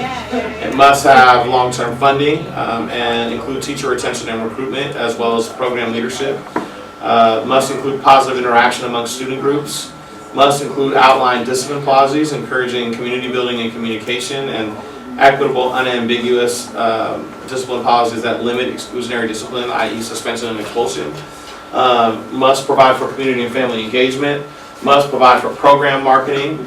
Must provide for professional learning for everyone involved on working with diverse classrooms and encouraging positive intergroup interactions. And eligibility of the program for special funding, including grants. So we have to present it by February 14th at an open board meeting. Must be distributed to the public 7 days before the open board meeting. The AG's office must be notified and receive a copy of the plan 7 days before the open board meeting. And we must implement the approved plan no later than July the 1st of next year. So basically the start of the next school year. We have to start implementing this plan. We must promote the comprehensive plan via a promotional campaign, and we may hire a PR firm to do that. Glad to say they'll be starting January the 2nd there. And we must continue implementation until termination of the judgment. Right? So this isn't a 1 year thing. If it takes us 3 years, it's 3 years. If it's 5 years, it's 5 years. If it's 10 years, it's 10 years. But we're ordered by the Attorney General to continue to do this, and you'll see what happens a little bit later if it doesn't work. But we can use our local control accountability plan process to develop this plan. What I have been doing is leveraging the work of dozens of people that are on unification work groups to begin the formation of this plan. This plan will feed into and become our LCAP. And as I said, it has to be continuously implemented until the judgment is over. And if the plan or the campaign fails to attract enough students, the Attorney General may require further action of us. Any questions about the plan requirements? I'm just curious about the resources supporting this plan and, just overall specifically because it's so comprehensive. What are the resources that are there to support this? So that's a fabulous question, and the Deputy Attorney General was queried at the podium when we gave the press conference by a member of the community. And he said, I want to be clear that these are unfunded mandates. So they didn't give us any money to do this. This money comes out of the money that we have in the district. Now, we do have it budgeted. It is set aside. We have about 80 grand a year over the next 5 years set aside to do this. Some of which has been expended already in terms of contracting with some experts, contracting with a PR firm. One of the other things we passed at the last board meeting was a contract to create a mobile app for the district. As you can see, Kahea and Slukari are pretty representative of our parent group, and if Miss Sharika's child attended our school, she would be too. But part of the engagement challenge that we have is a lot of our parents are under the age of 35, and so the traditional methods of communication that are being used by schools, but being used by our school, are very effective for younger people.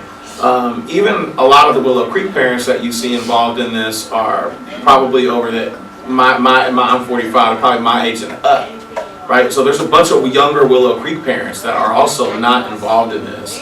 And so part of my plan beginning in January is to leverage as much social media and technology as we can moving forward in communication.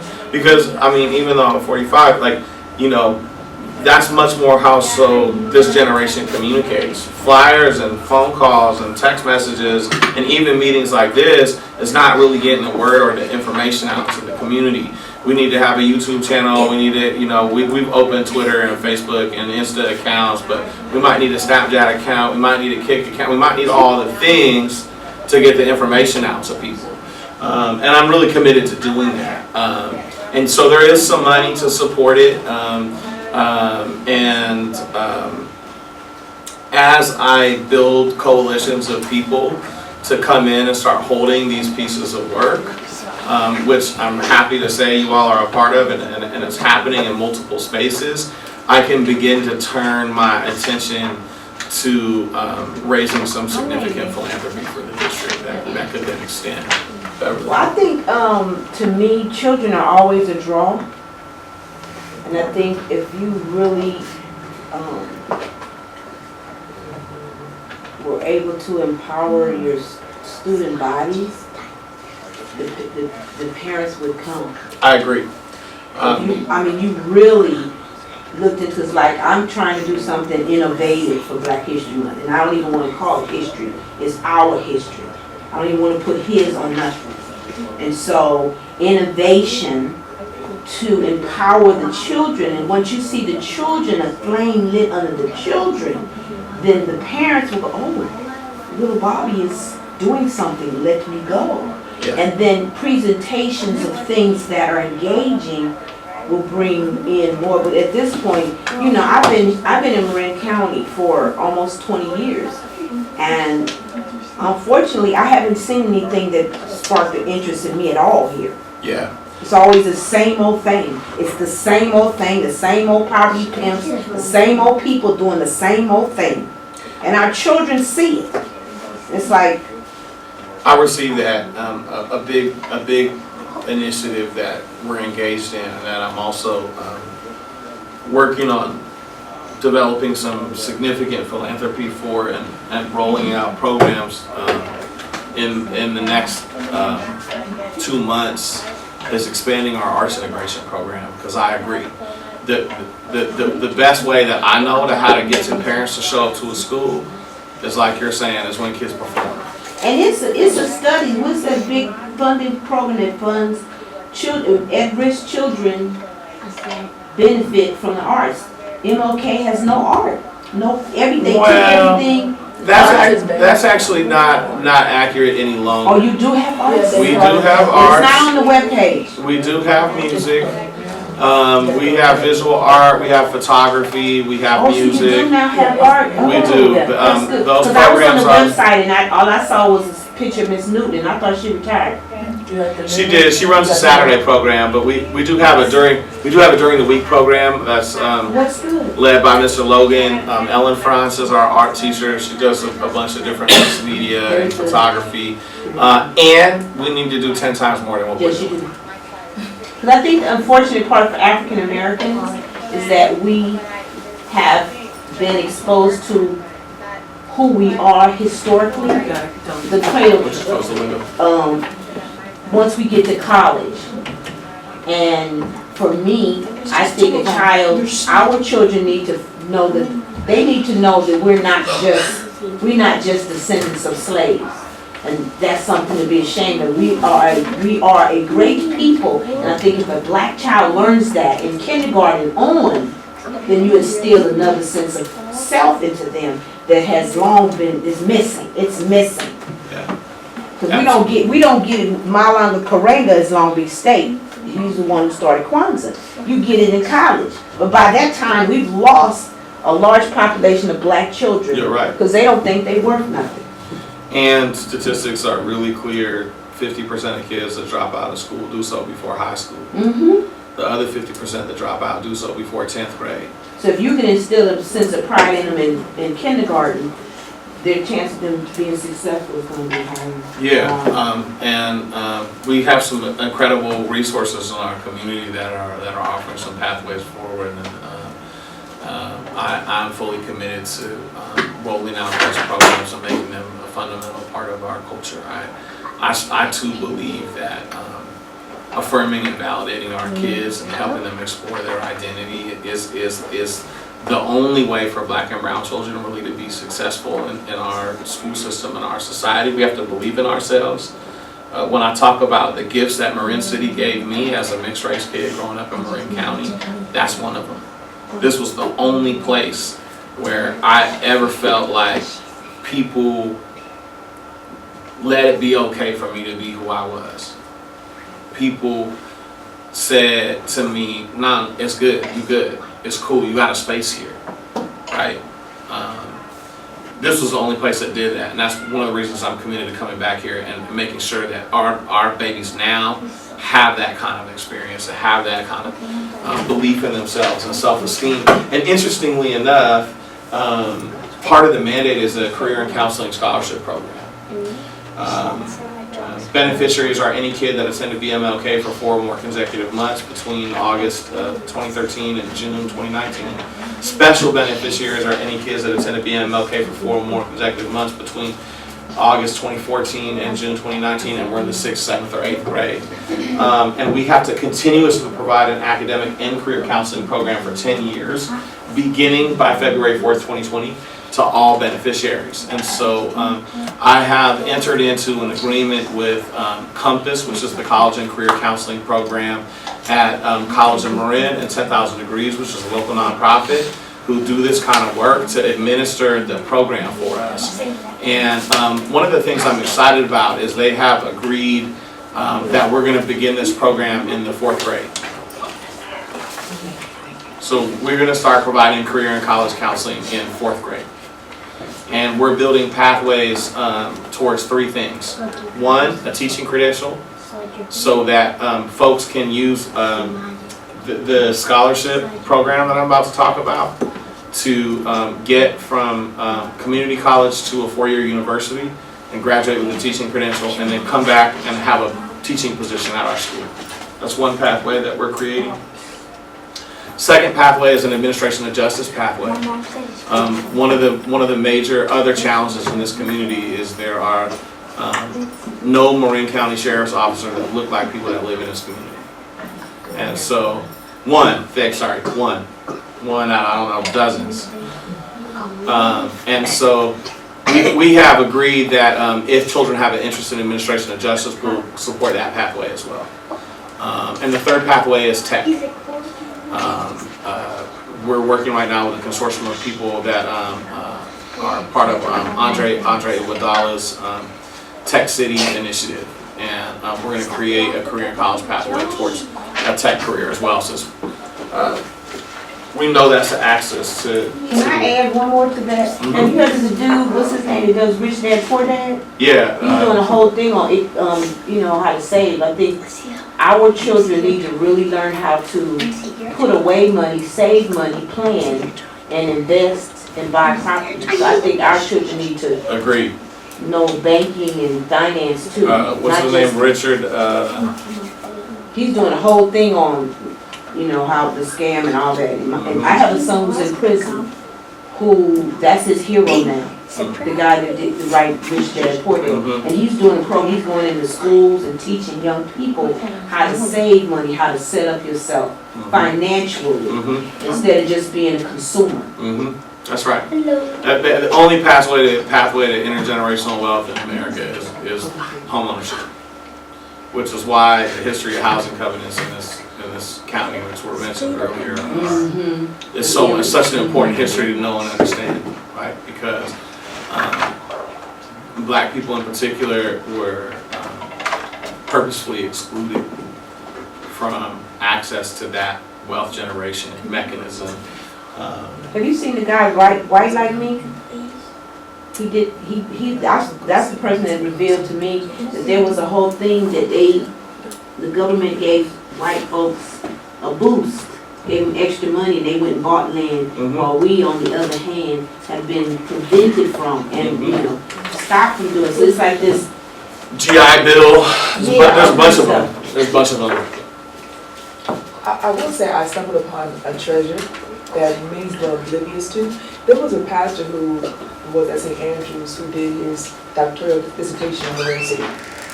And it represented him well. He was looking at how from Jump Street that Marin City was set up to not manifest liberation. Like how all the development that was supposed to manifest, how it all ceased. And yet all these incomplete projects to ensue, how the school that was supposed to have been here was not placed here at time high. But also he dealt with this community being a community of faith. And he highlighted how originally that they were going to have Marin City undergo demolition literally. And there was a mobilization of the people who were present, who actually went to the Marin Housing Authority, beckoned them to go to the federal government, and they bought Marin City for a nominal price back then. But the point of this is that it was a faith-based oriented community, literally, where they stood up, came together, mobilized, collaborated, and they called something to cease and desist, and manifested this, in a sense. And he has stats and stats upon stats. Some of the community leaders who are currently living are even referenced in this book. So that was like a just tremendous asset to see someone delve so deeply into the history of this. Also for me, I cringe just a wee bit, knowing his good intentions about careers, and if you sense. I think it will be so meaningful, almost imperative and incumbent to deal with vocation and gifts and purposeful aspirations, where the curriculum even, or the direction of children is hinged in their innate gifts, and they're guided and given platforms to delve more deeply into that being culminated, and their vocation stems from those gifts being walked in, edifying the world or meeting an imminent need in the communities. So I don't know if there was a way to encourage slight adaptation of the legal. Well, there's no way to encourage any adaptation because it's a consent decree. It's been filed in court, right? So we can't change the language of it, but we can certainly look at implementation, right? And so this actually does.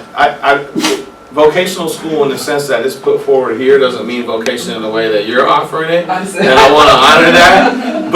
But this does cover not just academic pursuits. Any trade school, any educational institution, any vocation, it can be supported with the counseling program. It'll advise and assist beneficiaries on long-term academic and career goals, resume compositions, job applications, higher ed applications, placement of vocational programs in the workforce, and identify grant scholarships and other programs to provide further financial or other support necessary to provide access to continuing higher education or skilled workforce employment. As I said, what I've done with not only those career and counseling partners, but several universities, Dominican University of San Francisco, Cal State East Bay, and Cal State Teach, is start to create some pathways towards BAs and towards credentials in these different areas that I mentioned. The beneficiaries can participate at no cost, and they will receive, beneficiaries will receive 20 hours, special beneficiaries 40 hours of service from the counseling program. And as I said, we've agreed to begin in 4th grade, right? So we're not going to exhaust all the hours in 4th grade, but we're going to begin building the relationship in 4th grade, begin the conversation in 4th grade, carry kids through high school, and then particularly support them in the transition from high school to college. And then if they choose to go to JC, then from JC to any four-year university or trade program. Is the 20 hours, or the 40 hours, is that supposed to be like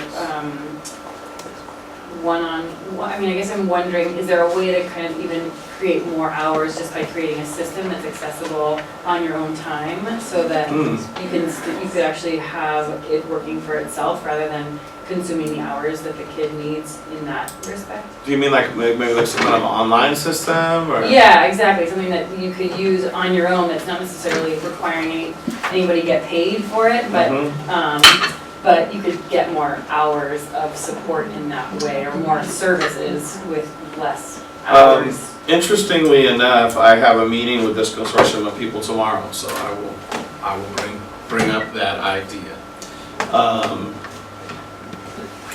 So we have to notify everybody.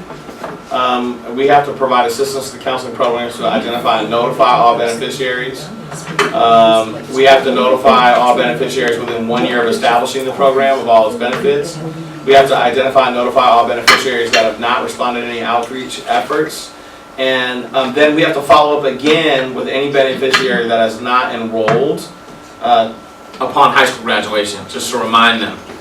Or as I said, our full intent is to enroll everybody beginning in 4th grade at the end of this year. So we also are mandated to give scholarships. We have established a scholarship program. It must operate continuously for 10 years and cooperate with the counseling program. Each year on January the 1st and on July the 1st, we have to guarantee that there's a minimum of $50,000 available in the scholarship program for the next 6 months. scholarship program is intended explicitly, this is language from the consent decree, is a remedy for operating a segregated school and a racially discriminatory educational program. So am I understanding that correctly? You are. You have to look for the folks that's not at the school too? Yes, ma'am. Who fall up under that time period, Yes, those ma'am. grades? All of them, every And how single much one. they get? I'm They about to have tell to you. get scholarships. I'm about to tell you. So they have to use it towards some kind of education though? I'm about to tell you. The amount that they receive is equivalent to the community college tuition at a California community college. So some of you might be wondering, well, that's weird, community college is free. So what we did, what we did is work with College of Marin to find out what the tuition cost would be if it wasn't currently covered by the state. And so that amount is about $1,500 per year. And since community college is free, the scholarship committee and I, working with some community partners, have agreed that it can be used for books, for housing, for transportation, or food, since kids don't need it for tuition. No need to be full-time enrolled, no need to be full-time employed, no need to even complete an academic program or be of any age to receive the allocation. And as you're asking, it can be used for any type of college or trade program, as long as a student is enrolled part-time. Sorry, y'all, we have to roll, but I'm leaving cards. And Are you from New York? I'm actually from Los Angeles, Oh. but yeah, we're coming from New York, yeah. But we're here for y'all. Yeah, so please reach out. And Have a great night, everybody. Thank you. Thank you, man. Appreciate you. Yeah, See you I'll tomorrow? man. Yeah. All right. Thank you. So, the conditions under which the district can decline a scholarship application. It's online? It is online. So this goes to regular website? Yeah, there's a tab right on the home page that says desegregation, Okay. and it's there. There's also a hard copy though there for you right there if you're interested. She got one. I think she. Yeah, no, it's the one you're writing on. Okay, thank you. If a beneficiary has already received a scholarship allocation for enrollment in the same program, if they did not complete the program they received the allocation for, if the previously allocated tuition was not refunded to the program, or if the beneficiary was not called to active military duty, all of those things have to occur for us to decline a scholarship request. Not just one of them, all of them. If none, and if none of the above occurred due to a natural disaster, a serious health condition, or the need to care for a spouse, child, parent, or domestic partner with a serious health condition. So it's very, very difficult for us to deny any application. Basically, all of these things would have to occur under none of the conditions in the second bullet. Minimum requirement for the application is academic transcripts, documents to confirm status as a beneficiary. We're going to help people generate that. Document to confirm the beneficiary is eligible for enrollment in a program that at least meets the requirements of the scholarship program. We may directly pay tuition, and special beneficiaries are limited to 4 semesters of full-time enrollment or 6 quarters of full-time enrollment. Beneficiaries are limited to 2 semesters or 3 quarters of full-time enrollment, so basically between 1 and 2 years. The amount can be prorated across semesters, quarters, or terms if not enrolled full-time, and prorated by share of tuition paid by other public sources or other scholarships other than the SMCSD scholarship program.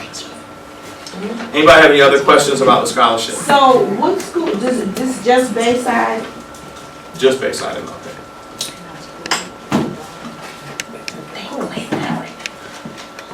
The consent decree also requires us to maintain what's called sustained summer support. Prior to the comprehensive plan, the district will not reduce summer support to any third party to below levels of summer 2017 or summer 2018. Meaning we are required to continue to pay for all the summer program we've been offering over the last 2 years for the duration of the settlement agreement. But we don't have to bring on anybody new.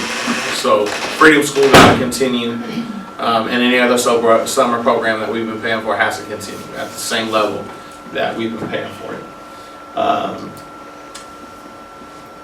We cannot renew any interdistrict attendance or transfer agreement with any other district that treats our in-district students differently based on the place of residence in the district. Specifically, we may not renew the interdistrict transfer agreement we have with Mill Valley.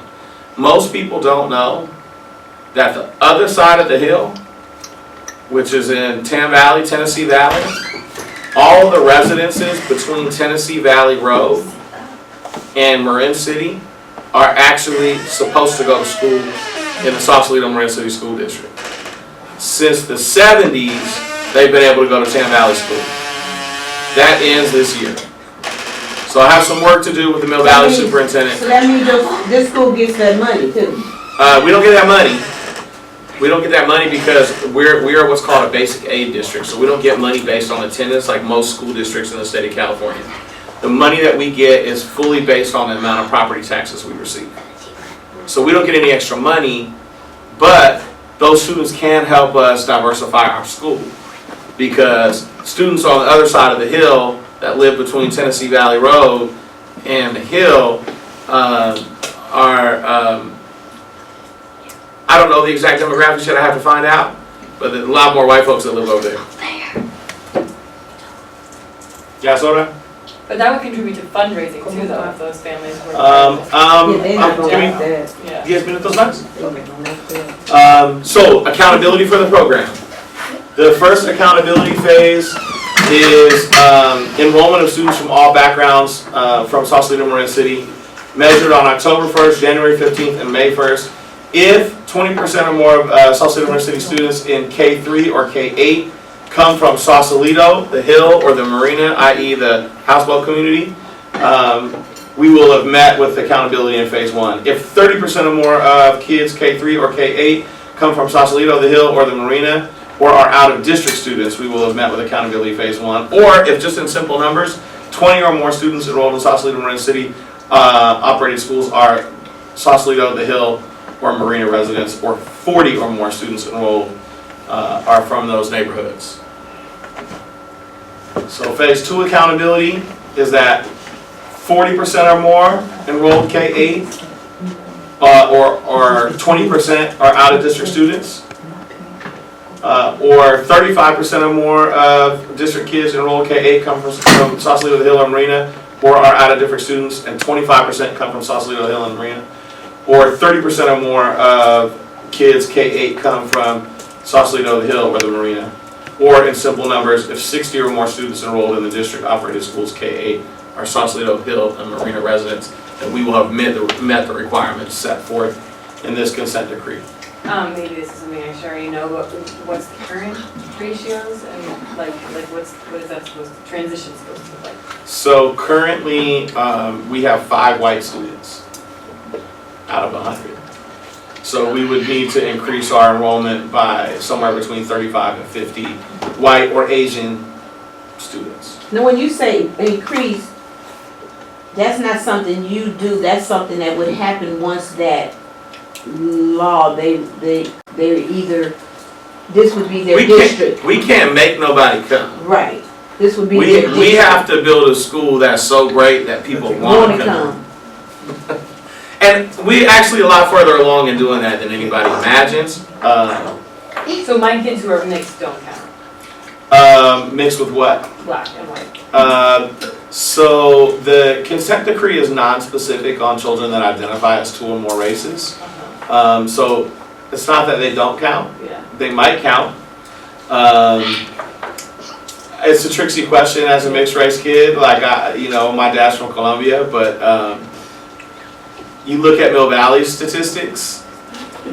There's 10 black kids in the Mill Valley district, but there's 110 kids of 2 or more races, many of whom are half black and half white, right? And so the federal census is not the best benchmark tool to validate people's identity, but it's interesting, and it's actually something that's unclear in the consent decree, and so something that we can probably go back to the Attorney General and say, hey, how do you view this, right?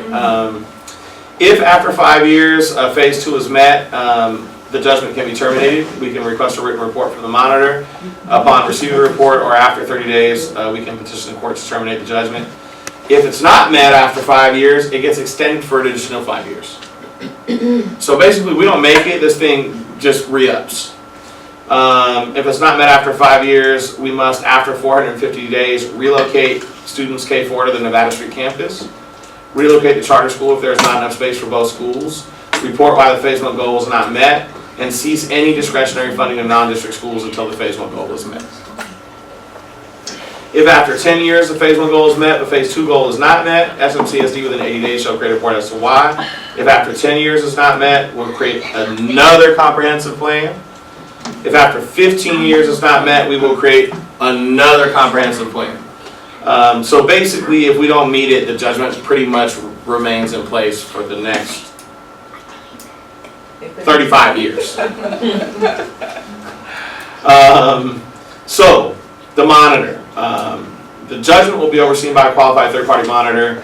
The monitor will have access to information and documents to ensure compliance with the judgment. Costs for the monitor, as with everything in this plan, are paid by the district. This is coming out of taxpayer dollars. The Attorney General must have approved the monitor, and it can be an unreasonable cost or fee.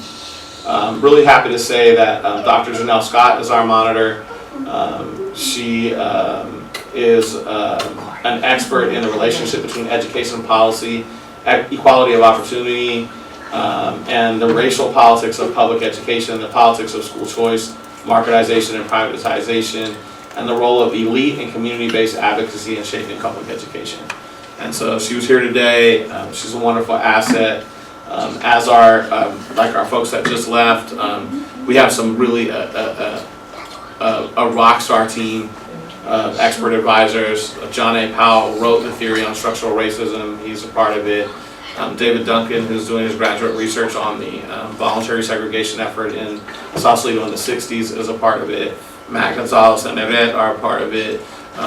And Omwale Sana-White, who's also a former superintendent and community organizer from East Palo Alto, make up our team of advisors. And I'm happy to say they're going to start planning and executing these meetings instead of me. But we're really lucky to have all these people. She reports directly to the Attorney General. All of our actions are required to be reviewed and approved by her to ensure compliance with the judgment. We can take reasonable and typical actions in response to any emergency situation without her evaluation, but she must evaluate any change of staff certification requirements, any reduction in certificated or classified staffing, any acquisition, transfer, disposal, or encumbrance of real property, any of the following with a net cost likely to exceed $50,000, permanent change of physical facility, repair of physical facility, any of the following with a net cost likely to exceed $100,000, grant or agreement to provide services, facilities, or property to any student not enrolled in a district-operated school, or any action that result in anything on the last two slides. Any questions about the monitor and her role?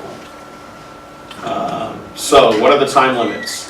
Any time limit here can be extended by mutual agreement in writing between the Attorney General and the district, or by showing good cause by order of the court. Any failure to complete any provision in the judgment in a timely fashion may result in the Attorney General imposing that no discretionary funds to a non-district operated school, or no agreements to provide facilities, services, or property to in-district students attending non-district schools. If we fail to comply with the judgment for more than 180 days, the AG may direct the district to allocate or spend any unassigned funding not part of a 5% economic reserve or otherwise restricted to complete any tardy provision of this judgment. So they can get in and really tell us how we have to do business if we don't do what they're saying. Us and the district can jointly stipulate changes, modifications, or amendments to the judgment, or terminate the judgment after a joint motion filed and granted by the court. This can occur at any time, particularly if we merge with another district, or our schools merge, or a school closes, or a new school is created. The court continues to have jurisdiction and compliance. We have to work collaboratively with the monitor and the AG to resolve any violations prior to formal dispute resolution. Court retains jurisdiction and enforcement of the judgment until the judgment is terminated, and for orders, directions, or interpretations necessary to carry out the judgments, modifications of injunctions or relief, enforcement or punishment of violations. It was effective immediately, August the 8th, 2019. So I've been operating under this pretty much 5 out of the 6 months I've been the superintendent. The judgment doesn't alter any powers of the state attorney general, which the AG may use to monitor compliance with the judgment. The injunctions in this judgment apply to all current and future Sausalito Marin City School District trustees, successors, directors, employees, agents, independent contractors, partners, associates, and any of their present and future representatives. So even if the school board was totally taken over again, as has been done in the past, this judgment would remain in effect and they would have to comply. So, if any of you would like to serve on the Desegregation Advisory Group, I would like to invite all of you to do so. You can send an email to